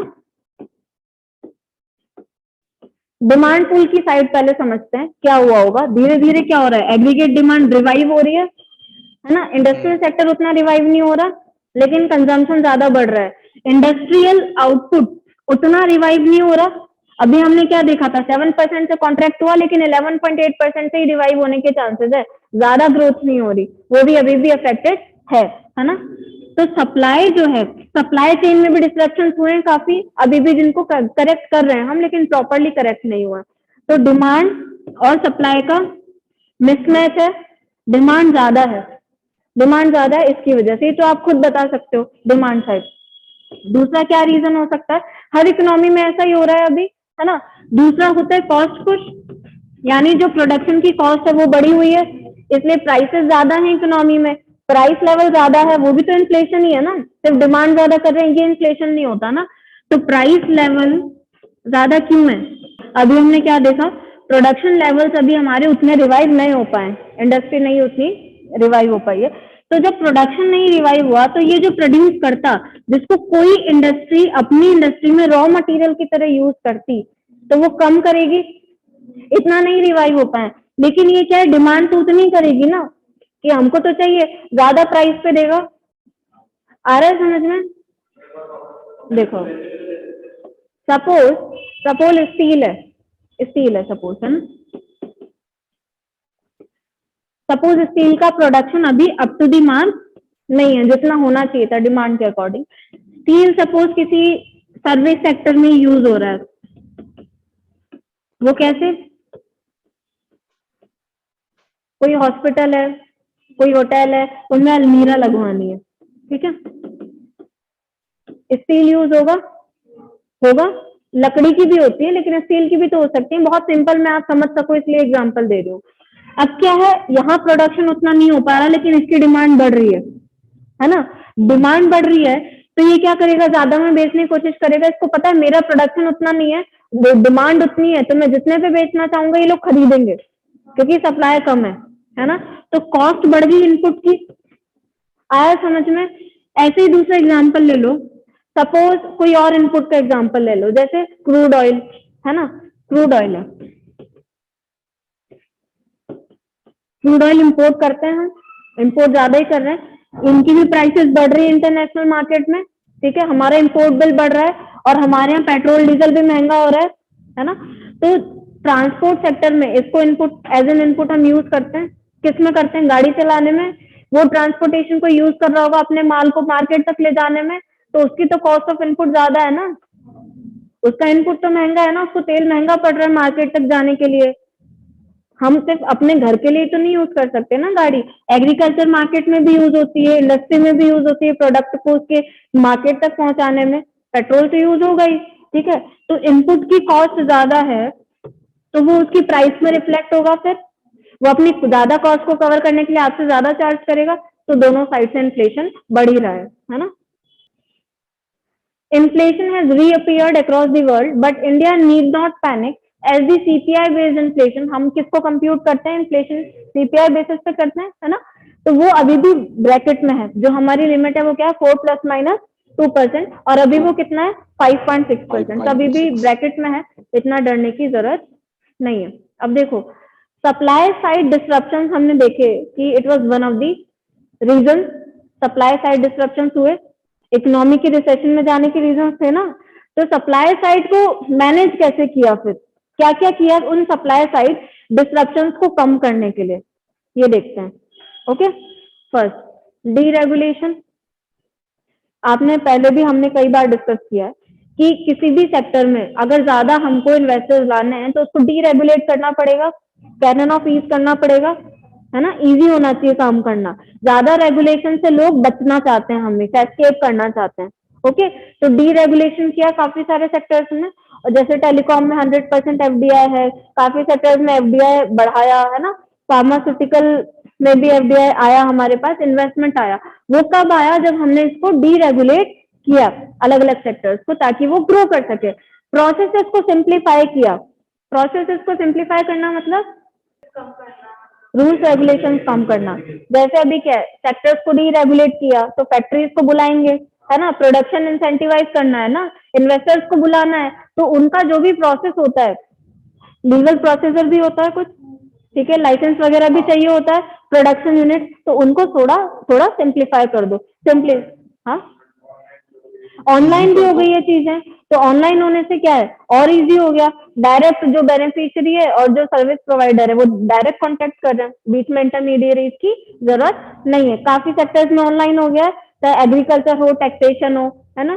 तो सिंप्लीफिकेशन हुआ है पूरे साल में, कई कई चीजें आई, removal of retrospective tax, retrospective कोई चीज क्या होती है, पुराना आप ले जा रहे हो, पीछे जाके चार्ज कर रहे हो। तो जिनको पहले ये बोल रखा था आपने पुराना टैक्स नहीं पे किया, वो आपको अभी करना पड़ेगा, तो उसको हटा दिया। अब इससे क्या उनको इंसेंटिव मिल गया, उनका प्रॉफिट बच गया, जिसमें से टैक्स जाना था वो उनके पास इनकम बच गई, वो इन्वेस्ट करेंगे नहीं करेंगे, करेंगे। तो ऐसा भी गवर्नमेंट को करना पड़ा इकोनॉमी को रिवाइव करने के लिए। ओके, प्रोडक्शन लिंक्ड इंसेंटिव, अब हमने करंट में पीएलआई स्कीम डिस्कस की थी, है ना। प्रोडक्शन लिंक्ड इंसेंटिव, प्रोडक्शन के बेसिस पे कुछ इंसेंटिव दिए जाएंगे, जैसे प्रोसेसेस को इजी कर दो, डीरेगुलेट कर दो, है ना, टैक्स एग्जम्प्ट कर दो या टैक्स को रिड्यूस कर दो, टारगेट अचीव करने पे, हर साल का जितना आपका टारगेट है। पीएलआई स्कीम क्या है कि प्रोड्यूसर्स को प्रोडक्शन पे इंसेंटिव देना है, यानी इंडिया को मैन्युफैक्चरिंग हब बनाना है, प्रोडक्शन एनहेंस करना है, ये उसका मेन एम है। ओके, प्रोडक्शन लिंक्ड इंसेंटिव, अभी किसी एक मिनिस्ट्री कंसर्न की नहीं है, हर मिनिस्ट्री अपने अपना डिपार्टमेंट के लिए इसको दे रही है। स्टील में भी प्रोडक्शन होता है, एग्रीकल्चर में भी प्रोडक्शन होता है, ऑटोमोबाइल्स का भी होता है, माइक्रोचिप्स का भी होता है, तो हर मिनिस्ट्री अपने अपने डिपार्टमेंट के लिए इसको प्रमोट कर रही है। Is it clear? ओके, तो ये कुछ सप्लाई साइड नोटेबल मैनेजमेंट हैं जो किए गए हैं। अभी हम कुछ पॉलिसीज भी देखेंगे पर्टिकुलरली जो 1-2 साल से गवर्नमेंट चला रही है, बहुत रिसेंट नहीं है, लेकिन उनसे कैसे अफेक्ट हुआ है। प्राइवेटाइजेशन, प्राइवेटाइजेशन भी हुआ है, प्राइवेटाइजेशन भी हुआ है। प्राइवेटाइजेशन से क्या होता है, एफिशिएंसी आती है, कंपटीशन इंक्रीज होता है, नई टेक्नोलॉजी आती है और चॉइसेस मिलती हैं लोगों को, तो डिमांड ज्यादा करेंगे, जो भी आपको चाहिए आप ले सकते हो, है ना। प्राइवेटाइजेशन सबको पता है ना, प्राइवेट एंटिटीज को प्रमोट करना, तो प्राइवेटाइजेशन से फायदा होता है, क्यों? क्योंकि वो अपने साथ नई टेक्नोलॉजी लेके आते हैं, ज्यादा एफिशिएंट होते हैं, ठीक है, एम्प्लॉयमेंट मिलेगा, नई कंपनीज आएंगी, लोगों को एम्प्लॉय करेंगे, एम्प्लॉयमेंट भी मिलेगा, तो फायदा। ये सारी चीजों से हमने धीरे धीरे सप्लाई साइड को इम्प्रूव करने की कोशिश की है। अब कुछ और सेक्टोरल ट्रेंड्स हैं, एक बार हमने देख लिए, और कुछ जो ट्रेंड्स हैं वो भी देखते हैं अभी। हाँ, तो और कुछ ट्रेंड्स देखते हैं, जैसे एग्रीकल्चर हमने डिटेल में पहले देख लिया, लीस्ट अफेक्टेड, ठीक है। एग्रीकल्चर में एक नई चीज यहाँ पर है कि जो खरीफ और रबी क्रॉप्स हैं, खरीफ और रबी क्रॉप क्या होती है? रबी क्रॉप का एग्जांपल गेहूं, wheat is a kharif crop या रबी क्रॉप? पक्का, है ना। तो वीट और राइस, खरीफ और रबी, रबी कब सो की जाती है? विंटर में, अब कटेगी ना वो, विंटर खत्म हो जाएगा, तो विंटर में जो उगाई जाती है रबी क्रॉप, है ना। तो वीट हो गया, राइस हो गया, wheat is a rabi crop, तो इनका जो सोन एरिया है वो इंक्रीज हुआ है, ये आपको याद रखना। अच्छा, इस बार एक इंटरेस्टिंग चीज आई है इकोनॉमिक सर्वे में, जो हमारा इसरो है, इसरो क्या है, सैटेलाइट भेजता है, तो रिमोट सेंसिंग भी होती है, जो इमेजेस को भेजती है हमको। तो इन्होंने क्या किया, इकोनॉमिक सर्वे के लास्ट पेजेस में एक यूनिट पूरी सैटेलाइट इमेजेस की रखी है। इन्होंने इमेजेस को वहां पे डाला है ये बताने के लिए कि कितना नेट सोन एरिया इंक्रीज हुआ है, कितना अर्बनाइजेशन हुआ है, कितनी पॉपुलेशन डेंसिटी, उसकी प्रॉपर पिक्चर्स डाली है उन्होंने सैटेलाइट इमेज से। तो आप देख सकते हो टेक्नोलॉजी का कितना यूज बढ़ता जा रहा है। आप पीडीएफ देखना, लास्ट में आपको सैटेलाइट इमेजेस मिलेंगी।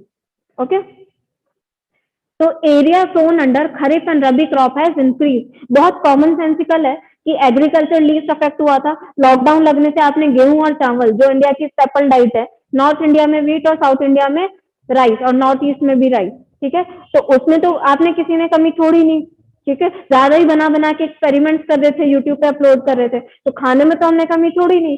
तो ये तो जो नेट सोन एरिया, इसकी डिमांड अच्छी थी और इसका प्रोडक्शन भी हुआ है। ओके, तो ये एरिया इंक्रीज हुआ है, ये बहुत इंपॉर्टेंट ट्रेंड है। आपको कंफ्यूज किया जा सकता है ये बोल के कि पैंडेमिक की वजह से इंडिया में खरीफ और रबी क्रॉप का एरिया कम हुआ है, लेकिन आपको याद रखना है इसका जो सोन एरिया है, जितने एरिया में उगाया गया है वो ज्यादा ही है, इंक्रीज हुआ है, यानी ज्यादा उगाया गया है। Okay, next, industry did not perform good but its growth, हाँ, its growth dwindled, dwindled मतलब इधर उधर डोलना, मतलब लुढ़कना आप कह सकते हो, तो ट्रैक से लुढ़क गई, ठीक है, मतलब ट्रैक से हट गई, ठीक है। डिड नॉट परफॉर्म गुड, जैसे हमने देखा इंडस्ट्रियल सेक्टर बहुत कॉन्ट्रैक्ट हुआ था बाय 7%, और अभी जो ग्रोथ प्रोजेक्टेड वो भी ज्यादा नहीं है, 11.8% समथिंग, तो इस सेक्टर ने अच्छा परफॉर्म नहीं किया ओवरऑल। एग्रीकल्चर ने तो ठीक है, उसमें तो इंक्रीज भी हुआ है। अब एक होता है purchasing managers index, index of industrial production, and 8 core industries. Purchasing manager index क्या होता है, पहले ये देखते हैं कि ये एक्सपेंशनरी जोन में रहे हैं सब, accept during the time of second wave. Purchasing managers index ये यूनाइटेड स्टेट्स का बेसिकली एक कंसेप्ट है। इसका लिटरल मीनिंग आपको नहीं देखना, ये करता क्या है, बिजनेस के बारे में बताता है कि इकोनॉमी में बिजनेस साइकिल क्या कैसा चल रहा है ना, ये सबसे सर्वे करवाता है। और परचेजिंग मैनेजर इंडेक्स गुड्स के लिए और सर्विसेज के अलग अलग बनाया जाता है, फिर एक कंबाइंड भी आता है ना। जैसे इंडस्ट्रियल प्रोडक्शन का इंडेक्स होता है, 8 कोर इंडस्ट्रीज का होता है ना, कंज्यूमर प्राइसेस का होता है। ऐसे इकोनॉमी में बिजनेस का क्या ग्रोथ है, बिजनेस सेक्टर की इकोनॉमी की क्या हेल्थ है, उसको कौन बताता है, परचेजिंग मैनेजर्स इंडेक्स। तो ये भी एक नया नाम है आप लोगों के लिए, इकोनॉमिक सर्वे में लिखा हुआ है तो आपके लिए बहुत इंपॉर्टेंट है। इकोनॉमिक सर्वे में कोई भी नया नाम लिखा है उस पर डायरेक्ट क्वेश्चन आ सकता है, 100% चांस है ना। तो परचेजिंग मैनेजर इंडेक्स इकोनॉमी की बिजनेस साइकिल की हेल्थ को बताता है कि बिजनेस के ग्रो करने की क्या चांसेस है। आईआईपी आपको पता ही है, इंडेक्स ऑफ इंडस्ट्रियल प्रोडक्शन, क्या होता है आईआईपी, इकोनॉमी में इंडस्ट्रियल आउटपुट कितना है ना। और आईआईपी में सबसे ज्यादा कंट्रीब्यूशन किसका है, मोर देन 40% किसका है, कोर इंडस्ट्रीज। इंडिया की 8 कोर मतलब सबसे मेन इंपॉर्टेंट इंडस्ट्रीज जो जीडीपी में कंट्रीब्यूट करती हैं, उनकी वजह से आईआईपी 40% इफेक्ट होता है ना। तो कोर इंडस्ट्रीज कौन कौन सी इंडिया की, one by one, steel, cement, coal, coal है ठीक है, refinery, natural gas, electricity, crude oil है ठीक है, फर्टिलाइजर, फर्टिलाइजर हो गया, 5 और 3 हो गई ना, वही तो कह रही हूँ, हो गई 8। हाँ हो गई, सीमेंट भी तो है, सीमेंट कर ली थी ना हमने। हाँ 8 कोर इंडस्ट्रीज आप सबको याद है। तो इन सेक्टर्स में क्या हुआ, एक्सपेंशन हुआ है। आप देख सकते हो सीमेंट कंस्ट्रक्शन एक्टिविटीज में गवर्नमेंट ने एक्सपेंडिचर किया था, कंस्ट्रक्शन ज्यादा हो रहा था तो सीमेंट तो इंक्रीज हुई होगी ना, डिमांड सीमेंट की, तो सीमेंट इंडस्ट्री ग्रो करी होगी नहीं करी होगी, लिंक कर सकते हो ना, याद करने की जरूरत ही नहीं है ठीक है। इलेक्ट्रिसिटी, सब घर में थे, इलेक्ट्रिसिटी ज्यादा कंज्यूम कर रहे थे, इलेक्ट्रिसिटी ग्रो किया होगा नहीं किया होगा ठीक है। थर्ड, क्रूड ऑयल इंपोर्ट किया हमने ठीक है, क्योंकि सिर्फ ट्रांसपोर्टेशन के लिए नहीं, फैक्ट्रीज चलाने के लिए भी तो कई बार तेल चाहिए होता है ना, मशीनरीज भी यूज करती हैं। क्रूड ऑयल भी इंपोर्ट इंक्रीज हुआ है, क्रूड ऑयल भी इम्प्रूव हुआ ठीक है, उतना नहीं हुआ लेकिन हुआ। चौथा, कोल, इलेक्ट्रिसिटी जनरेट करने के लिए कोल की जरूरत पड़ती है, थर्मल पावर प्लांट्स में इलेक्ट्रिसिटी का कंजम्पशन ज्यादा था तो जनरेशन भी हुआ होगा, वरना आपके घरों में लाइट नहीं आती ठीक है। तो कोल भी हमने किया होगा और कोल की शॉर्टेज भी हो गई है अभी, तो ज्यादा इंपोर्ट करना पड़ेगा। 4, उसके अलावा कौन सा रह गया, रिफाइनरी प्रोडक्ट, फर्टिलाइजर्स, इन सब पे तो गवर्नमेंट सब्सिडी देती है। एग्रीकल्चर में अच्छा परफॉर्मेंस हुआ है, फर्टिलाइजर्स भी हमने ज्यादा ही दिए होंगे। तो यू कैन रिलेट कि जो 8 कोर इंडस्ट्रीज हैं वो हमेशा एक्सपेंड जोन में ही रही है, एक्सपेंशन जोन में ही रही है इस टाइम में, तो उसकी वजह से आईआईपी भी इंक्रीज हुआ है, मतलब इंक्रीज उसकी सिचुएशन रही है, इंक्रीज हुआ है। क्लियर, रटना नहीं पड़ रहा, सब रिलेट कर पा रहे हो ना। 8 कोर इंडस्ट्रीज का नाम पता है आपको, ये भी पता है कि किसमें गवर्नमेंट ने एक्सपेंडिचर बढ़ाया है, तो अगर उसमें बढ़ा होगा तो ओवरऑल इंडेक्स भी तो बढ़ेगा ना।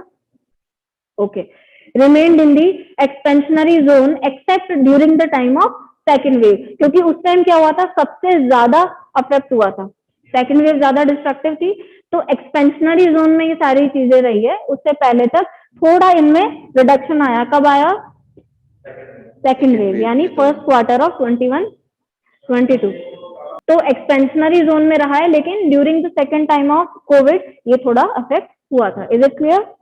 ओके,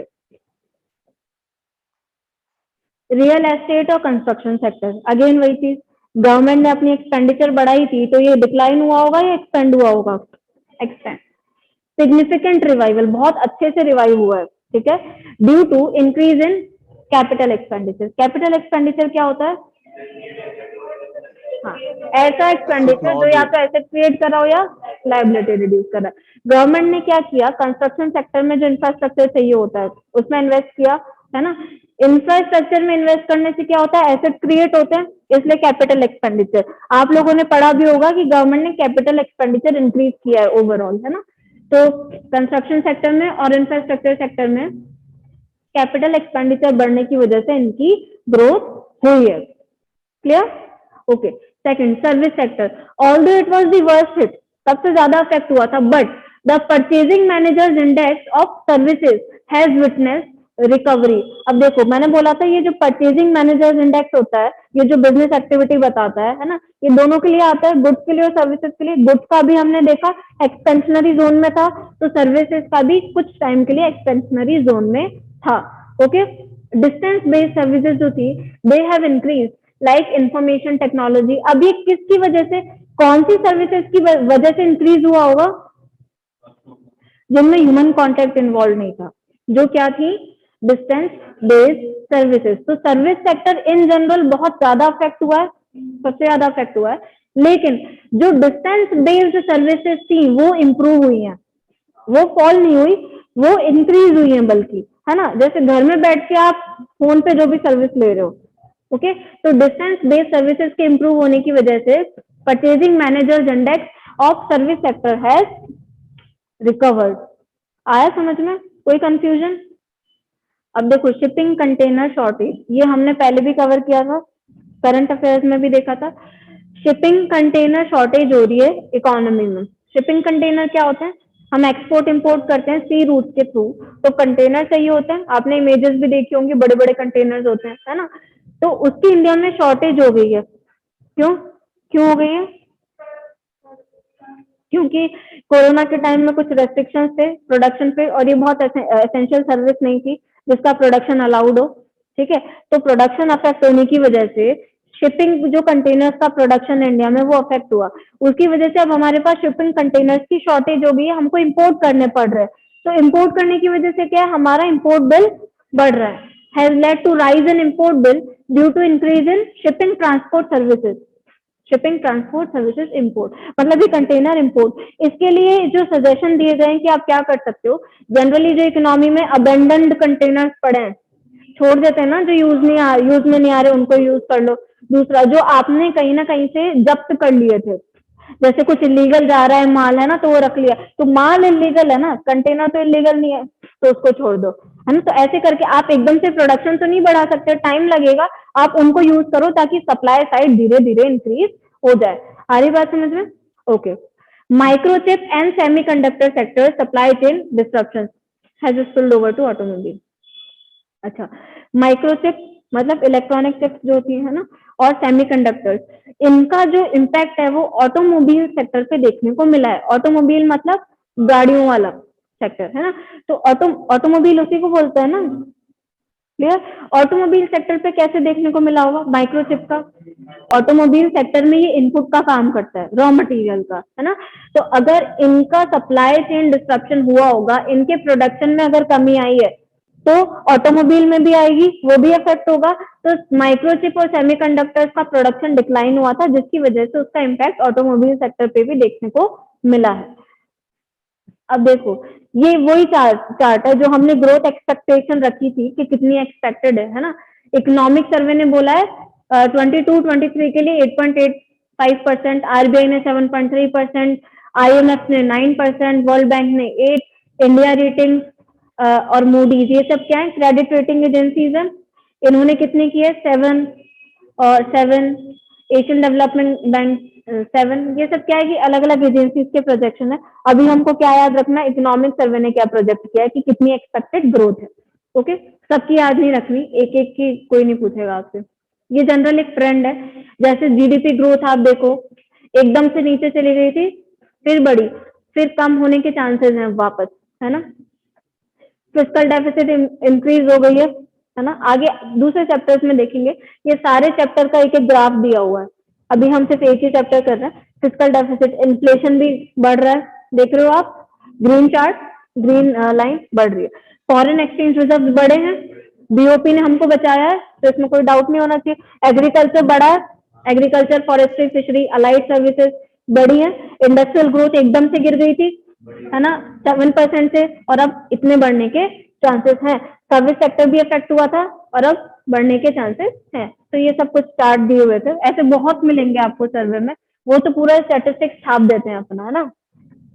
अब देखो यहाँ पर इंडिया बोल्ड लेटर्स में लिखा हुआ है 7.3 कॉन्ट्रैक्ट हुआ, 9 हाँ माइनस कॉन्ट्रैक्ट हुआ, ठीक है, कॉन्ट्रैक्ट होना मतलब रिड्यूस होना, इसलिए माइनस लिखा हुआ, यानी माइनस 7.3% से ग्रोथ कम हुई। किस टाइम में? 2020 जब नेशनल लॉकडाउन लगा था। उसके बाद देखो 9% प्रोजेक्टेड है 22 तक, 22-23 आते आते कम हो जाएगी, ठीक है, 22-23 आते आते कम हो रही है, 8.57 तक चली जाएगी, है ना। यहाँ पर आपको बस ये देखना है 9.0 जो है आपको किसी और कंट्री का दिख रहा है? ये इस रो में, इस कॉलम में देखो, नहीं दिख रहा ना। ये टेबल क्यों यूज की गई है? ये बताने के लिए कि India growth projection is the highest among all the countries. किसी का ही देख लो, यूएस देख लो, यूरोपियन यूनियन देख लो, चाइना देख लो, है ना। हाँ, किसी का भी 9 में दिख रहा है आपको? नहीं ना। No ma'am. तो बस ये कंपैरिजन के लिए इंक्लूड किया। अब यहाँ पर एक बात की गई थी बारबल स्ट्रेटेजी और एजाइल फ्रेमवर्क की। एजाइल फ्रेमवर्क समझ आ गया, फ्लेक्सिबल, मल्टी लेयर, ताकि जो वल्नरेबल सेक्शन है उनको हम एक सेफ्टी नेट प्रोवाइड करा सकें। This is meant by agile framework. अभी इसको देखते हैं वापस, बारबल स्ट्रेटेजी।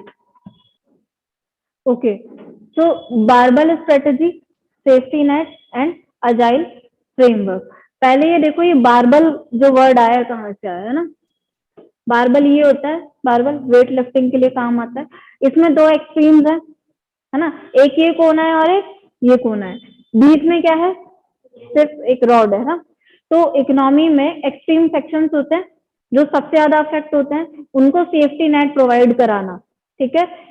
बारबल स्ट्रेटेजी जो इन्वेस्टमेंट और फाइनेंसिंग में यूज होती है, उसका मतलब ये होता है कि आप दो, एक तो जिसमें हाई रिस्क हो वो एसेट्स, या जिसमें लो रिस्क हो वो एसेट्स, उनमें इन्वेस्ट करो, दोनों में, बजाय कि आप मिड वाले में करो, क्योंकि उसमें रिटर्न कम मिलेगा। तो वो इन्वेस्टमेंट की बारबल स्ट्रेटेजी होती है। यहाँ पे गवर्नमेंट की बारबल स्ट्रेटेजी क्या है? जो सबसे कम अफेक्टेड है और जो सबसे ज्यादा अफेक्टेड है, उनके लिए क्या पॉलिसीज बनानी है। जो एक्सट्रीम सेक्शंस हैं, जो वल्नरेबल सेक्शंस हैं, उनको सेफ्टी नेट प्रोवाइड कराना है। This in simple terms is the barbell strategy, right. अब देखो, last 2 years have been particularly challenging. 2 साल से क्या पॉलिसी बनाए, गवर्नमेंट को भी बहुत सोचना पड़ता है ना, किस सेक्शन पे क्या इम्पैक्ट पड़ेगा। चैलेंजिंग रहा है policy making around the world with repeated wave. बार बार कोरोना की वेव आ रही थी, बार बार म्यूटेशन होता है वायरस का। पहले डेल्टा वेरिएंट आया, अब ओमिक्रॉन आया, अब एक और आने के चांसेस है ना। तो ट्रेवल रेस्ट्रिक्शंस लगाए गए, सप्लाई चेन डिस्ट्रप्शंस हुए, और मोर रिसेंटली इन्फ्लेशन भी हो रहा है। तो ये बहुत सारी प्रॉब्लम्स आ गई हैं एक साथ। तो कोई ऐसी पॉलिसी की जरूरत है जो इन सारे, इनके जो नेगेटिव कॉन्सिक्वेंसेज हैं उनको ज्यादातर सेक्शंस पे ना जाने दे, मतलब जिससे वल्नरेबल सेक्शंस का नुकसान ना हो। ऐसी कोई कॉम्प्रिहेंसिव पॉलिसी की जरूरत हमको है। Faced with all these uncertainty, the government of India opted for a barbell strategy. Government ने क्या अपनाया? Barbell strategy that combined a bouquet of safety net. इसमें क्या दिया गया? सेफ्टी नेट दिए गए वल्नरेबल सेक्शंस को। आगे देखेंगे कुछ स्कीम्स भी हम, है ना। To cushion the impact of vulnerable sections, ताकि उनपे, जैसे कुछ बिजनेसेस हैं छोटे मोटे जो ज्यादा अफेक्ट हो गए, या कुछ हाउस होल्ड है ना, तो उनपे कोरोना का इम्पैक्ट कम आए, क्योंकि वो ज्यादा अफेक्ट हो रहे हैं आप आम जनता के कंपैरिजन में। उसके लिए उनको कुछ सेफ्टी नेट्स दिए गए with a flexible policy response, जिसको हम एजाइल फ्रेमवर्क बोलते हैं, है ना। Based on a Bayesian updating of information. Bayesian approach एक स्टैटिस्टिकल अप्रोच है कुछ कैलकुलेशन की, तो उतना डिटेल में आपको नहीं जाना। आपको सिर्फ ये ध्यान रखना है बारबल स्ट्रेटेजी में क्या किया गया? सेफ्टी नेट्स दिए गए, फ्लेक्सिबल अप्रोच रखी गई डिमांड के, सिचुएशन की डिमांड के हिसाब से, जिसको हम एजाइल फ्रेमवर्क भी बोलते हैं। As explained in the last years economic survey, this is a common strategy used in financial market to deal with extreme uncertainty by combining two seemingly desperate legs. अब देखो, लास्ट इकोनॉमिक सर्वे में भी ये बोला गया था, जैसे मैंने अभी आप लोगों को बताया कि फाइनेंशियल सेक्टर में बारबल स्ट्रेटेजी यूज की जाती है। आप जिस भी एसेट में इन्वेस्ट कर रहे हो, शेयर में, स्टॉक में, है ना, तो दो चीज होंगी, एक तो जिसमें सबसे कम रिस्क है ना, और जिसमें सबसे ज्यादा रिस्क है। तो उन दोनों का बीच का आप रास्ता मत अपनाओ, उन दोनों को ही ले लो आप, है ना। तो या तो कम रिस्क है तो ज्यादा रिटर्न मिलेगा, और अगर वो फेल हो जाता है तो उससे मिल जाएगा, और ये दोनों साथ में चलते हैं तो हाई रिस्क पे हाई रिटर्न मिलेगा। तो ऐसे कुछ होता है फाइनेंस में। यहाँ से गवर्नमेंट ने उसी अप्रोच को अपनाया। गवर्नमेंट ने क्या किया, जो एक्सट्रीम सेक्शन है सोसाइटी के उनको प्रोटेक्ट करो। अगर उन पे ज्यादा इम्पैक्ट चला गया तो इकोनॉमी को रिवाइव करना मुश्किल होगा, फिर वो डिमांड इंक्रीज करना मुश्किल होगा, तो उनको सेफ्टी नेट देना जरूरी है। हम सिर्फ मिडवे नहीं अपना सकते पॉलिसी मेकिंग में, आ रही बात समझ में। हम सिर्फ एक ऐसी पॉलिसी नहीं बना सकते कि बस जनरल बना दी, सब पे सबके लिए होगी। हमको वल्नरेबल सेक्शंस के लिए भी पॉलिसीज बनानी होंगी, उनकी रिस्क को मिटिगेट करने के लिए। क्लियर? ओके। एजाइल फ्रेमवर्क की यहाँ बात की गई है, मतलब सिचुएशन के हिसाब से फ्लेक्सिबल और multi layered policy. Okay. Agile approach is a well-established intellectual framework that is increasingly used in fields like project management, technology development. See, overall इसका मतलब, ये लैंग्वेज आपको इतनी इजीली समझ नहीं आएगी। ओवरऑल मतलब क्या है, जैसे हमने देखा था अजाइल फ्रेमवर्क क्या करता है, फ्लेक्सिबल पॉलिसीज बनानी है, ठीक है, मल्टी लेयर, हर सेक्शन को कवर करना है। मिडवे नहीं हमेशा आप अपना सकते कि बस एक ऐसी पॉलिसी बना ली जो दोनों को बीच में इम्पैक्ट करे, नहीं। अगर कोई एक्सट्रीमली इम्पैक्ट हो रहा है तो उसके लिए अलग से पॉलिसी बनाना भी जरूरी है, ठीक है। तो अजाइल फ्रेमवर्क गवर्नमेंट ने अपनाया, जैसे प्रधानमंत्री किसान Samman Nidhi scheme 6,000 per year किसानों को देंगे 3 इंस्टॉलमेंट में, है ना। तो वो क्या है, अजाइल फ्रेमवर्क है। कुछ अलग से एक्सपेंडिचर की बर्डन तो बढ़ गया गवर्नमेंट पे, लेकिन इसको करने से अगर वो सेक्टर डेवलप हो जाते हैं तो ओवरऑल इकोनॉमी डेवलप हो जाएगी। आ रही बात समझ में। तो ये अजाइल फ्रेमवर्क का ही पार्ट है। मनरेगा तो हमेशा से है ही, मनरेगा भी इसी का पार्ट है। एमएसएमईज को फाइनेंशियल सपोर्ट दिया, तो आपको आ रहा है समझ में, पर्टिकुलर सेक्टर्स को सपोर्ट करना, उससे ज्यादा कुछ नहीं है। बारबल स्ट्रेटेजी अजाइल सिर्फ नए नए नाम है, तो आपको कंफ्यूज नहीं होना। अगर पेपर में आता है तो this would be your answer. Okay, यहाँ तक क्लियर है। अब देखो कुछ पॉलिसीज हम देखते हैं जिन पॉलिसीज ने इकोनॉमी में अलग अलग सेक्टर्स को सेफ्टी नेट प्रोवाइड करने में मदद की है और ग्रोथ में हेल्प की है ना। वो पॉलिसीज आपको पता होनी चाहिए। इकोनॉमिक सर्वे में अगर कोई सी भी पॉलिसी लिखी हुई है, नाम लिखा हुआ है, तो that is a very much expected question. ऐसे आपको आइडेंटिफाई करना क्वेश्चन कहाँ से आते हैं। ओके, अब देखो कि safety net measures to prevent distress. अब कोविड-19 के टाइम पे 2 साल तो हो ही गए आराम से, उस टाइम में क्या क्या पॉलिसीज थी जिन्होंने डिस्ट्रेस को कम करने में हमको मदद की। तो जनरल आपको इनके फिगर्स याद नहीं रखने, किसका कितना एलोकेट किया, किसको कितने करोड़ फाइनेंशियल हेल्प दी, सिर्फ स्कीम क्या है इतना समझ लेना है। Okay, first cash transfer, government direct cash भी देती है। जैसे काफी लोग अपोज करते हैं कि आप, जैसे कांग्रेस ने क्या कहा था जब ये पीएम किसान सम्मान निधि स्कीम आई थी, कि किसान को आप क्या दान दे रहे हो, दान नहीं दे रहे, उनके ही डेवलपमेंट के लिए ये दे रहे हैं ना, दान थोड़ी दे रहे हैं। ये क्यों दे रहे हैं, ताकि उनको एक अश्योर्ड इनकम मिल सके, है ना, इसलिए। तो पहली स्कीम क्या है, प्रधानमंत्री किसान सम्मान निधि, पीएम किसान स्कीम। ये बहुत पुरानी स्कीम्स है, ऐसा नहीं है अभी रिसेंटली इसी साल आई है, चल रही है ना, तो 1-2 साल पुरानी है। ये स्कीम आपको पता होना चाहिए। इसका प्रोविजन क्या है, पर ईयर 3 इंस्टॉलमेंट में जो एलिजिबल फार्मर्स हैं, जो इनकम ग्रुप में आते हैं, उनको 6,000 रुपए देना है, ठीक है। हाँ, ये तो इम्पोर्टेंट है कि कितना कितना ये दिया गया है, प्रोविजन क्या है वो इम्पोर्टेंट है ना। 6,000 पर ईयर, पर मंथ नहीं है, per year in 3 instalment. 3 instalment का मतलब क्या हो गया, 2-2-2, ठीक है। तो ऐसे देंगे, किनको देंगे, एलिजिबल फार्मर्स जो भी है ना। और क्या कैश ट्रांसफर के प्रोविजन किए गए, पहला तो फार्मर्स का हो गया, एग्रीकल्चर सेक्टर के लिए। उसके अलावा वुमेन के लिए जो जनधन अकाउंट हमने देखा था, जनधन और बैंक को हमने जोड़ दिया था, डीबीटी, डायरेक्ट बेनिफिट ट्रांसफर, कि आपको कोई भी अगर कैश ट्रांसफर गवर्नमेंट भेज रही है तो आपके डायरेक्ट अकाउंट में आ जाए, है ना, तो बीच में से लीकेज होने के चांसेस नहीं है।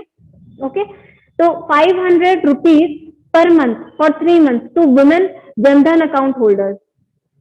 अब देखो जनधन अकाउंट किसने खुलवाया होगा, जनधन अकाउंट जो ज्यादातर बीपीएल कैटेगरीज की वुमेन है जो एलिजिबल है ना। तो जितने भी विमेन जनधन अकाउंट होल्डर्स थे उनको 500 रुपए 3 महीने तक देने की बात की गई थी।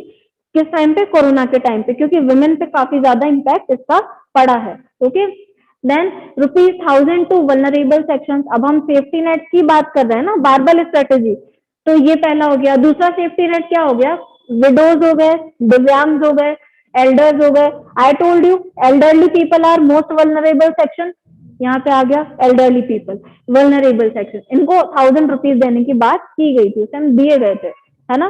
क्योंकि कोविड-19 के टाइम पे आप लोग तो फिर भी कैसे भी करके मैनेज कर लोगे, अगर इनके पास कोई इनकम का सोर्स नहीं है तो ये कहाँ से खाना पीना अपना अरेंज करेंगे। These are the vulnerable section जो ज्यादा अफेक्ट होते हैं। Okay, clear. अब ये फिगर आपके लिए इंपॉर्टेंट नहीं है, सिर्फ इतना था। उसके बाद देखते हैं प्रधानमंत्री गरीब कल्याण अन्न योजना। नाम से पता लग रहा है फूड ग्रेन दिए होंगे, अन्न दिया होगा, है ना।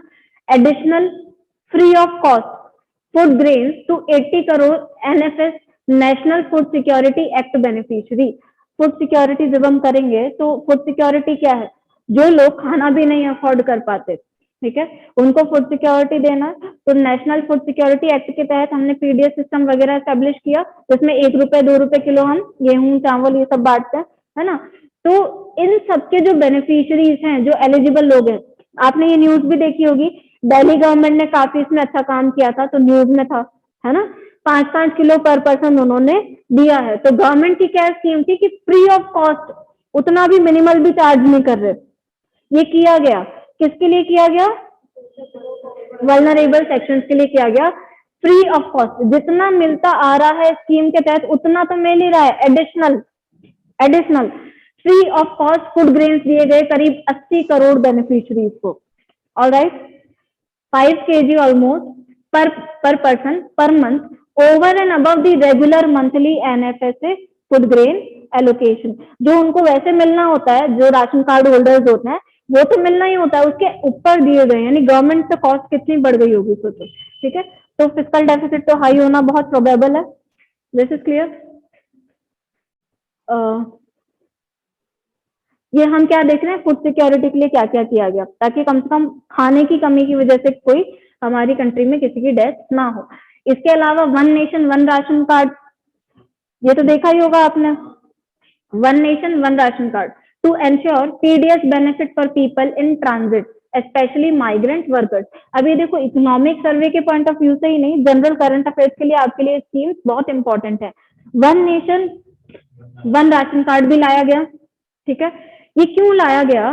सपोज कोई बीपीएल कैटेगरी का बंदा है जो अभी राजस्थान में रहता है ना, या राजस्थान के किसी एक डिस्ट्रिक्ट में, उसका वहां का राशन कार्ड बना हुआ है, लेकिन सपोज वो माइग्रेंट कर रहा है किसी जॉब की वजह से, कहीं दूसरी जगह रह रहा है, अब उसको खाने की जरूरत है। आप बोलो पहले नया राशन कार्ड बनवाओ, या किसी और स्टेट में चला गया, अभी उसको खाना चाहिए, उसके पास नहीं है फूड ग्रेन्स, है ना।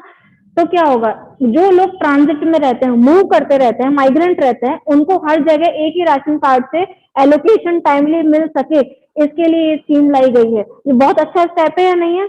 बिल्कुल है ना।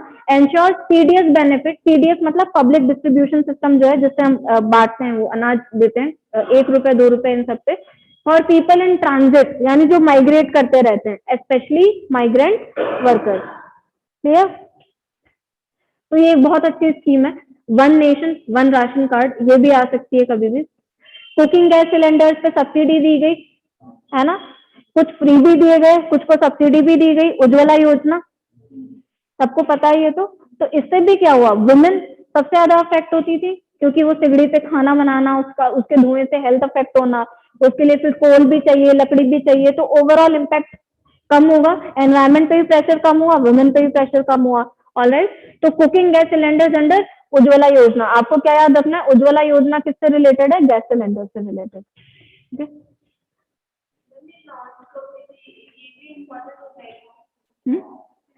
इम्पोर्टेंट होता है, लेकिन एक एग्जैक्ट एक एक स्कीम का ईयर आपको याद रखना जरूरी नहीं है, आप अंदाजा लगा सकते हो। अब जैसे ये 2 साल की बात हो रही है ना, तो अगर 15 का फिगर दिया है या 11 का दिया है तो गलत ही होगा, 19-20 दिया है तो सही होगा। एक एक स्कीम का साल आप याद नहीं रख सकते, जो इम्पोर्टेंट है उनका रख सकते हो। जैसे मनरेगा आपको याद होना चाहिए, 2005 में आया था, है ना, और ये अभी 1920-21 की स्कीम्स है सारी, तो इन जनरल आप रिलेट कर सकते हो कि इसी साल की होंगी। फूड सिक्योरिटी हमने देख लिया। इसके अलावा क्या दिया गया, प्रधानमंत्री, अब हम एम्प्लॉयमेंट की कैटेगरी में देख रहे हैं। पहले हमने देखा कि कैश ट्रांसफर क्या क्या किए गए, दूसरा हमने देखा फूड सिक्योरिटी के लिए क्या क्या किया गया, तीसरा हम देख रहे हैं रोजगार देने के लिए गवर्नमेंट ने क्या किया, एम्प्लॉयमेंट देने के लिए, है ना। प्रधानमंत्री गरीब कल्याण रोजगार अभियान, नाम से लग रहा है एम्प्लॉयमेंट से रिलेटेड होगा, ये लाया गया for immediate employment and livelihood opportunities to returning migrant workers. Migrant issue तो था ही कोरोना में, सोनू सूद का नाम आपने सबने सुना होगा, उन्होंने बस अरेंज करवाई, ये करवाया ना, तो माइग्रेंट तो बहुत न्यूज में थे, ठीक है। तो जो माइग्रेंट वर्कर्स हैं, सबसे ज्यादा माइग्रेशन कौन से स्टेट्स में हुआ है, 6 स्टेट्स में, बिहार, क्योंकि लेबर सबसे ज्यादा यहाँ पे अनएम्प्लॉयड, कैजुअल लेबर भी सबसे ज्यादा है ना, बिहार, झारखंड, मध्य प्रदेश, उड़ीसा और अपना भी इसमें राजस्थान एंड उत्तर प्रदेश। तो ये आपको पता होने चाहिए कौन कौन से स्टेट्स हैं जिनमें से सबसे ज्यादा क्या हुआ है, जिनमें माइग्रेशन हुआ है, आपस में माइग्रेंट वर्कर्स गए हैं, है ना, किसी स्टेट से किसी में। तो ये क्या एम है इसका, immediate employment and livelihood opportunities देना जो रिटर्निंग माइग्रेंट वर्कर्स हैं इन 6 स्टेट्स में। कोई कहीं गया था काम करने, ठीक है, अब वापस आ गए, तो अब क्या काम करें यहाँ पे आके, जैसे लॉकडाउन लगा दिया, है ना, लॉकडाउन लगा दिया, सब अपने घर पे वापस जा रहे थे, जाना पड़ा ना, है ना, कुछ पहले काम करने गए होंगे लेकिन लॉकडाउन की वजह से सब घर जा रहे थे, तो घर कैसे चलाएंगे। रिटर्निंग माइग्रेंट्स के पास कोई काम तो होना जरूरी है, जैसे आप लोग अभी तैयारी कर रहे हो, कोई बाहर भी रह रहा होगा घर से, है ना, घर जाके पता चला कुछ नहीं है हाथ में, है ना, अगर घर पे जाके जॉब मिल जाएगी तो अच्छा रहेगा ना। ऐसे ही इन्होंने क्या किया, पहले जो माइग्रेंट थे अब सब अपने अपने घर जाना चाह रहे थे कोरोना की वजह से, तो वहां पे रिटर्निंग माइग्रेंट्स का एकदम से प्रेशर बढ़ गया था। पहले भले ही वो दूसरे स्टेट्स में रह रहे थे, अब आपके स्टेट में आपके पास एम्प्लॉयमेंट अपॉर्चुनिटीज कम है, तो उस टाइम में गवर्नमेंट कुछ ना कुछ कैसे ना कैसे इनको एम्प्लॉयमेंट दे रही थी, राइट। जैसे मनरेगा में क्या होता है, कोई काम नहीं होता, गड्ढा ही खोद दो पैसे मिल जाएंगे, वेल खोद दो, है ना, तो ऐसे इनको काम देना इसका स्कीम का एम था। दूसरी क्या थी, मनरेगा, मनरेगा तो चल ही रही है, उसके अंडर तो मिल ही रहा है। मनरेगा में क्या है, 100 डेज ऑफ गारंटीड एम्प्लॉयमेंट, है ना, एनुअली, लेकिन अभी इसमें डिबेट चल रही है कि आप एनुअल 100 दिन में क्या होता है ना, तो आप क्या करो, मंथली कर दो। मंथली तो कर नहीं सकते 100 दिन, लेकिन मंथली कुछ टारगेट करो, 100 दिन मंथ तो कर नहीं सकते, 30 ही दिन होते हैं, 31 दिन होते हैं, मंथली टारगेट दो एम्प्लॉयमेंट करने का, ओके। हाँ किया गया है, क्योंकि दूसरी तरफ हम ले जाना चाह रहे हैं। अगर ज्यादातर जनता को हम मनरेगा की अनस्किल्ड वेजेस पे, अनस्किल्ड एम्प्लॉयमेंट पे डिपेंडेंट रखेंगे तो उनकी ग्रोथ कैसे होगी, ठीक है। तो ये सिर्फ एक बेनिफिट है जो तब तक हमको देना है जब तक वो लोग क्या है, अनएम्प्लॉयड है, लेकिन इसमें हमेशा ये नहीं करना कि सबको इसी के तहत आप एम्प्लॉयमेंट देते रहो, है ना, उनका स्किल डेवलपमेंट करवाना है ना, ताकि उनको बाहर मार्केट में जॉब मिल सके, ओके। तो मनरेगा हो गया, और मनरेगा तो चल ही रहा है। अगर जॉब नहीं मिलती तो क्या मिलता है फिर, कंपनसेशन अलाउंस मिलता है। अगर 100 दिन का नहीं गवर्नमेंट दे पाई किसी को तो वो क्लेम कर सकता है, मुझे इसका अलाउंस चाहिए।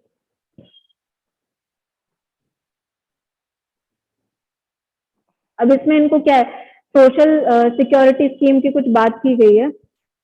Contribution of 12% of employer and employees share under EPF or EPFO, Employees Provident Fund for 6 months for establishment up to 100 employees with 90% earning less than 15,000।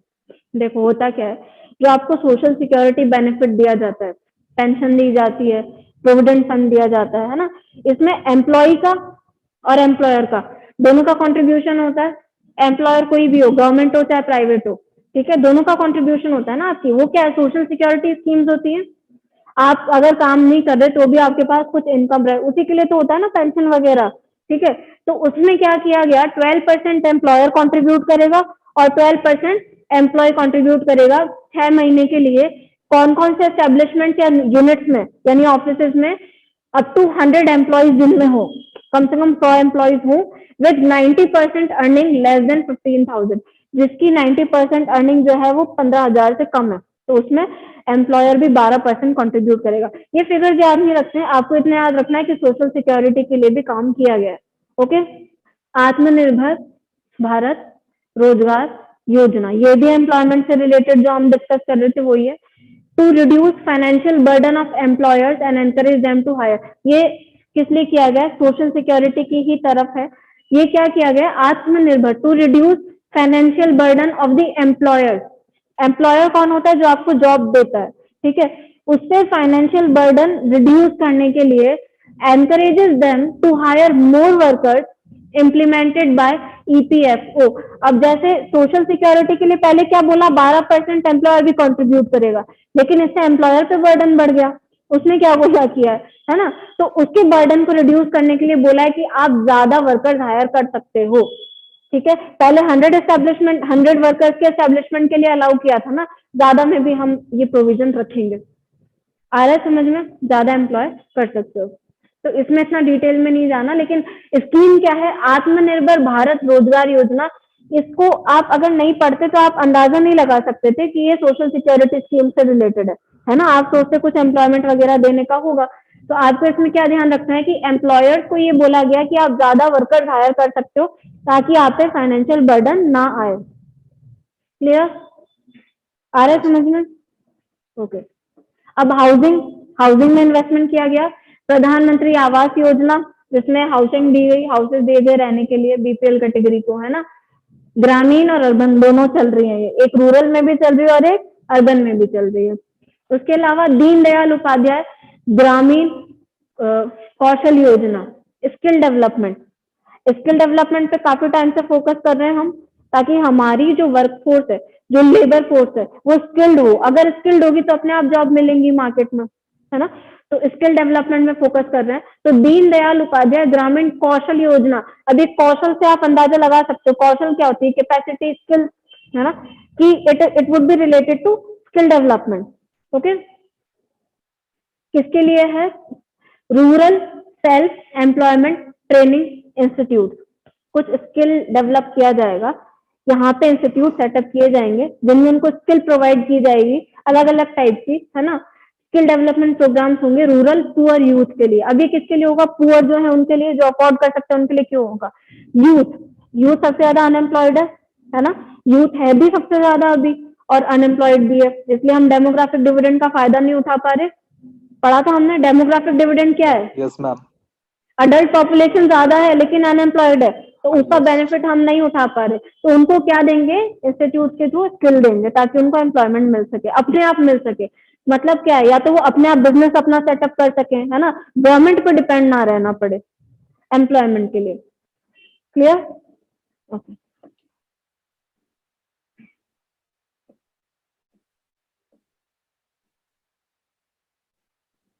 अब जो रिटर्नी माइग्रेंट्स थे उनको भी स्किल्स वगैरह देना ताकि अपने स्टेट में उनको मार्केट में जो भी स्किल्स रिक्वायर्ड है उसके हिसाब से काम मिल सके। एमएसएमई सेक्टर के लिए क्या किया गया? एमएसएमई का मतलब लघु उत्पाद, है ना, जो micro small and medium enterprises हैं, छोटे मोटे जो ट्रेडिशनल वर्कर्स हैं, कैजुअल वर्कर्स हैं, छोटे इंडस्ट्रीज हैं, उनको प्रोटेक्ट करना जरूरी है क्योंकि उनका प्रॉफिट मार्जिन इतना नहीं होता कि वो लॉस को कवर कर सके। Okay, emergency credit line guarantee scheme लाई गई। इमरजेंसी क्योंकि उस टाइम इमरजेंट सिचुएशन ही तो थी, है ना। क्रेडिट लाइन क्या था? 100% guarantee for additional funding of up to ₹4.5 lakh crore to business specially MSME for COVID affected sectors. अब एमएसएमई से रिलेटेड कोई बिजनेस है, छोटे मोटे जो बिजनेस होते हैं, ठीक है, नींद आ रही है क्या? नहीं ना? आ रहा है ना समझ में? इमरजेंसी क्रेडिट यानी क्रेडिट मतलब लोन से रिलेटेड होगा, एमएसएमई है तो एमएसएमई से रिलेटेड होगा। यहाँ क्या किया जा रहा है? 100% गारंटी दी गई है किस चीज की? एडिशनल फंडिंग की, कि हम एडिशनल आपको लोन देंगे of up to ₹4.5 lakh, 4.5 lakh तक का, है ना, टू बिजनेस स्पेशली एमएसएमई को। पहले तो नहीं मिल रहा था, एक लिमिट होती है ना किसी को भी लोन देने की, है ना, और इंटरेस्ट रेट्स भी होती है। तो अब क्या होगा? लोन आपको एडिशनल अगर आप चाहते हो तो 4.5 लाख तक का एक्सटेंड किया जाएगा। ओके, एमएसएमई के लिए कोविड अफेक्टेड सेक्टर्स में। क्रेडिट गारंटी स्कीम वही चीज है, प्रायोरिटी सेक्टर लैंडिंग, लोन देना ही देना है एमएसएमई सेक्टर को, है ना, मिलना ही मिलना है guarantee. Of initiation of corporate insolvency process under IBC for 1 year and increasing minimum threshold from 1 lakh to 1 crore। अब देखो एमएसएमई सेक्टर में ही अगर कोई एमएसएमई इंडस्ट्री ऐसी है जो आईबीसी की इंसॉल्वेंसी के अंडर में चल रही थी, यानी एमपी हो गया था, और इंसॉल्वेंसी एंड बैंकरप्सी कोड जो क्या करता है, जो इंसॉल्वेंट बैंकरप्ट कंपनीज उनको रिकवर करने के लिए बनाया गया था, है ना, तो उसमें जो चल रही थी प्रोसीडिंग्स, उसके लिए आपको एग्जम्पशन दे दिया ताकि आप अपना नॉर्मल काम कर सको, क्योंकि जो उसमें तो कंट्रोल डायरेक्ट गवर्नमेंट के पास आ जाता था। गवर्नमेंट मतलब जो भी क्रेडिटर है उसके पास आ जाता था ना कंट्रोल। बोर्ड ऑफ क्रेडिटर्स वो डिसाइड करते थे कि अब क्या करना है इसका, है ना, हमने किया था, हेयर कट वाला कंसेप्ट भी देखा था, है ना। तो सस्पेंशन ऑफ इनिशिएशन प्रोसेस ताकि वो अपना रेगुलर बिजनेस कर सकें, ये भी किया गया। उसके बाद क्रेडिट की अभी हम बात कर रहे हैं, term liquidity facility of 50,000 crore for emergency health services by RBI up to 31 March 2022। अगर कुछ इमरजेंसी हेल्थ सर्विसेज के लिए पैसा चाहिए तो उसमें हम लिक्विडिटी नहीं रोकेंगे, आने देंगे। इन सिंपल वर्ड, ज्यादा लिक्विडिटी नहीं कर सकते ना मार्केट में, मनी सप्लाई बढ़ जाएगी, लेकिन अगर इमरजेंसी सिचुएशन है तो लिक्विडिटी इमरजेंसी हेल्थ सिचुएशन के लिए हम 50,000 करोड़ तक का अलाउ करेंगे लिक्विडिटी इंक्रीज होना। Okay, credit guarantee scheme to micro finance institutions, जो छोटे मोटे फाइनेंस इंस्टीट्यूशंस होते हैं इनको भी क्रेडिट गारंटी दी जाएगी, यानी अगर लोन चाहिए तो लोन दिए जाएंगे। 45,000 crore partial credit guarantee scheme, NBFC के लिए भी मतलब क्रेडिट गारंटी। अब आपको फिगर याद नहीं रखना, आपको सिर्फ याद रखना है कि ये जो वल्नरेबल सेक्शंस हैं कौन कौन से हो गए, विमेन हो गए, एल्डरली हो गए, एमएसएमई हो गया, एनबीएफसी हो गई। NBFC non banking financial companies जो डिमांड डिपॉजिट एक्सेप्ट नहीं करती लेकिन लोन देती हैं, टर्म डिपॉजिट एक्सेप्ट करती है, बैंक की तरह काम नहीं करती है ना। अब एनबीएफसी को देना जरूरी क्यों है, क्योंकि जो रियल एस्टेट सेक्टर है सबसे ज्यादा लोन एनबीएफसी से लेता है। ओके, और अपना सबसे ज्यादा पैसा फिक्स डिपॉजिट में एनबीएफसी में जमा कराता है, क्योंकि बैंक में तो रेगुलेशन होता है पूरा, और रियल एस्टेट में क्या क्या होता है आपको सबको पता है। तो एनबीएफसी से अगर नहीं मिलेगा तो रियल एस्टेट भी अफेक्ट होगा, कंस्ट्रक्शन एक्टिविटीज अफेक्ट होंगी, है ना, और पूरी इकोनॉमी की आउटपुट का जो लेवल है वो गिरने लगेगा, राइट। तो यहाँ पर क्या है, एनबीएफसी को भी किया गया, और micro finance institutions, fresh lending to MSME individuals, एक एक कैटेगरी आज नहीं रखनी है आपको सिर्फ इतना ध्यान रखना है जो मेजर वल्नरेबल सेक्शंस हैं उनको क्रेडिट गारंटी दी गई कि लोन दिया जाएगा अगर आपको एक्सपेंड करना है, काम करना है तो। Okay, special long term repo operations for small finance banks available. Long term repo operations मतलब रेपो से क्या है, मतलब वो विंडो खुली है जब तक के लिए आप लोन ले सकते हो, तो अब क्या है इसको थोड़ा एक्सटेंड कर देंगे, 90 डेज का होता है जनरली रेपो रेट में, तो एक्सटेंड कर देंगे ताकि स्मॉल फाइनेंस बैंक जो है उनको अगर चाहिए आगे लोन देने के लिए और किसी चीज के लिए, अपना बैंक ही चलाने के लिए लोन चाहिए तो वो रेपो विंडो के थ्रू ले सके। जो स्मॉल फाइनेंस बैंक होते हैं, स्मॉल फाइनेंस बैंक हमने देखे थे, क्या होते हैं स्मॉल फाइनेंस बैंक, जो कितना लोन दे सकते हैं, 25 लाख तक का। उनको क्या गाइडलाइन दी हुई होती है कि आपको प्रायोरिटी सेक्टर लैंडिंग करनी है ना, हम जो सेक्टर बताएंगे उनको आपको लोन देना है। तो यहाँ पे क्या है, lending by small financing bank to micro finance institute, जो माइक्रो फाइनेंस इंस्टीट्यूट है ना, उनको अगर ये लैंडिंग देते हैं for on lending to be classified as priority sector lending, अगर ये माइक्रो इंस्टीट्यूट इनसे पैसा लेते हैं तो उसको भी प्रायोरिटी सेक्टर लैंडिंग ही माना जाएगा, क्योंकि इनके पास भी पैसा नहीं है ना, तो इनसे लेके आगे लैंड कर सकते हैं लोन। ओके, नाबार्ड में भी एडिशनल कैपिटल इन्फ्यूज की जाएगी फार्मर्स के वेलफेयर के लिए, है ना, working capital. Nation wide credit outreach programme, Kisan credit card देखते हैं, ये सब तो हो गया, सेम ही चीज है। किसान credit card special drive 2 lakh crore concessional credit दिया जाएगा। तो किसान क्रेडिट कार्ड में जितना लोन मिल रहा था, अब उसमें क्या बोला गया है, स्पेशल ड्राइव क्या लाई गई है, स्पेशल एफर्ट क्या लाया गया है, 2 लाख करोड़ का कंसेशनल क्रेडिट मिलेगा, ठीक है, बूस्ट टू 2.5 करोड़ फार्मर्स जो इस स्कीम के तहत एलिजिबल है ना, 2.5 करोड़ फार्मर्स, उनको कितना और ज्यादा लोन दिया जा सकेगा? 2 लाख। तो फिगर्स नहीं याद रखने बिल्कुल भी, आपको सिर्फ इतना पता होना चाहिए कि ज्यादा क्रेडिट देने की बात हो रही है हर सेक्टर को, क्योंकि अगर क्रेडिट मिलेगा तो इन्वेस्टमेंट हो पाएगा और तभी कोई इंडस्ट्री काम कर पाएगी।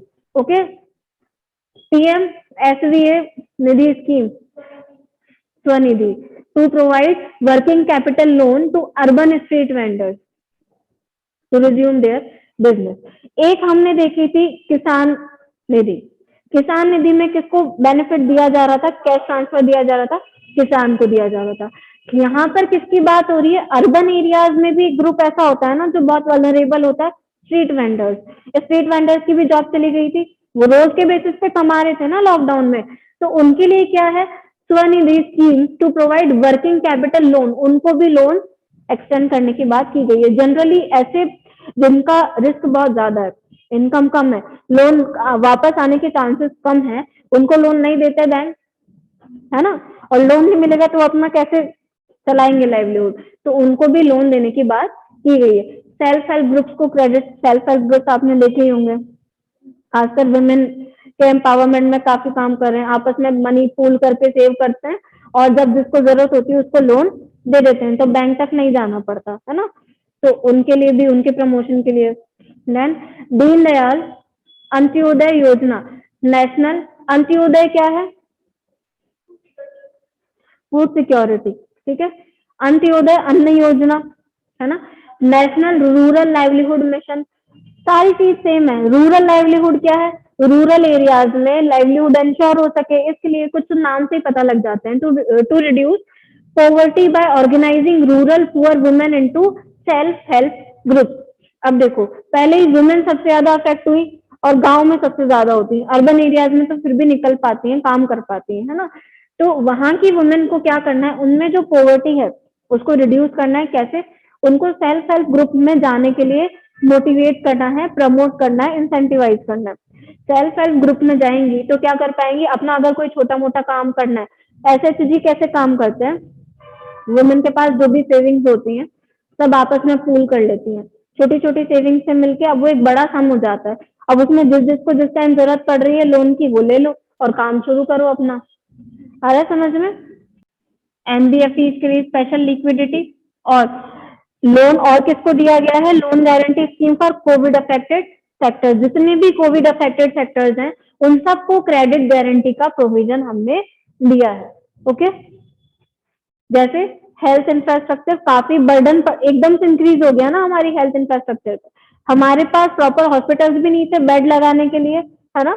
हमने रेलवे के कोचेस को यूज किया है वार्ड की तरह, तो इतना ज्यादा बर्डन आ गया, तो इंफ्रास्ट्रक्चर डेवलप करने के लिए लोन तो चाहिए ही होगा। तो कुल मिला के गवर्नमेंट ने ऐसे सारा प्लान किया था और टूरिज्म भी काफी अफेक्ट हुआ है। इन सबके थ्रू हमने क्या किया? जो वल्नरेबल सेक्शन थे, जो ज्यादा अफेक्ट हुए, उनको एक सेफ्टी नेट प्रोवाइड कराने का काम किया ताकि वो ग्रो कर सके। ठीक है, तो ये हमने देख लिया, ये सब क्या थी? बारबल स्ट्रेटेजी और अजाइल फ्रेमवर्क, है ना, यही था। Okay, thank you.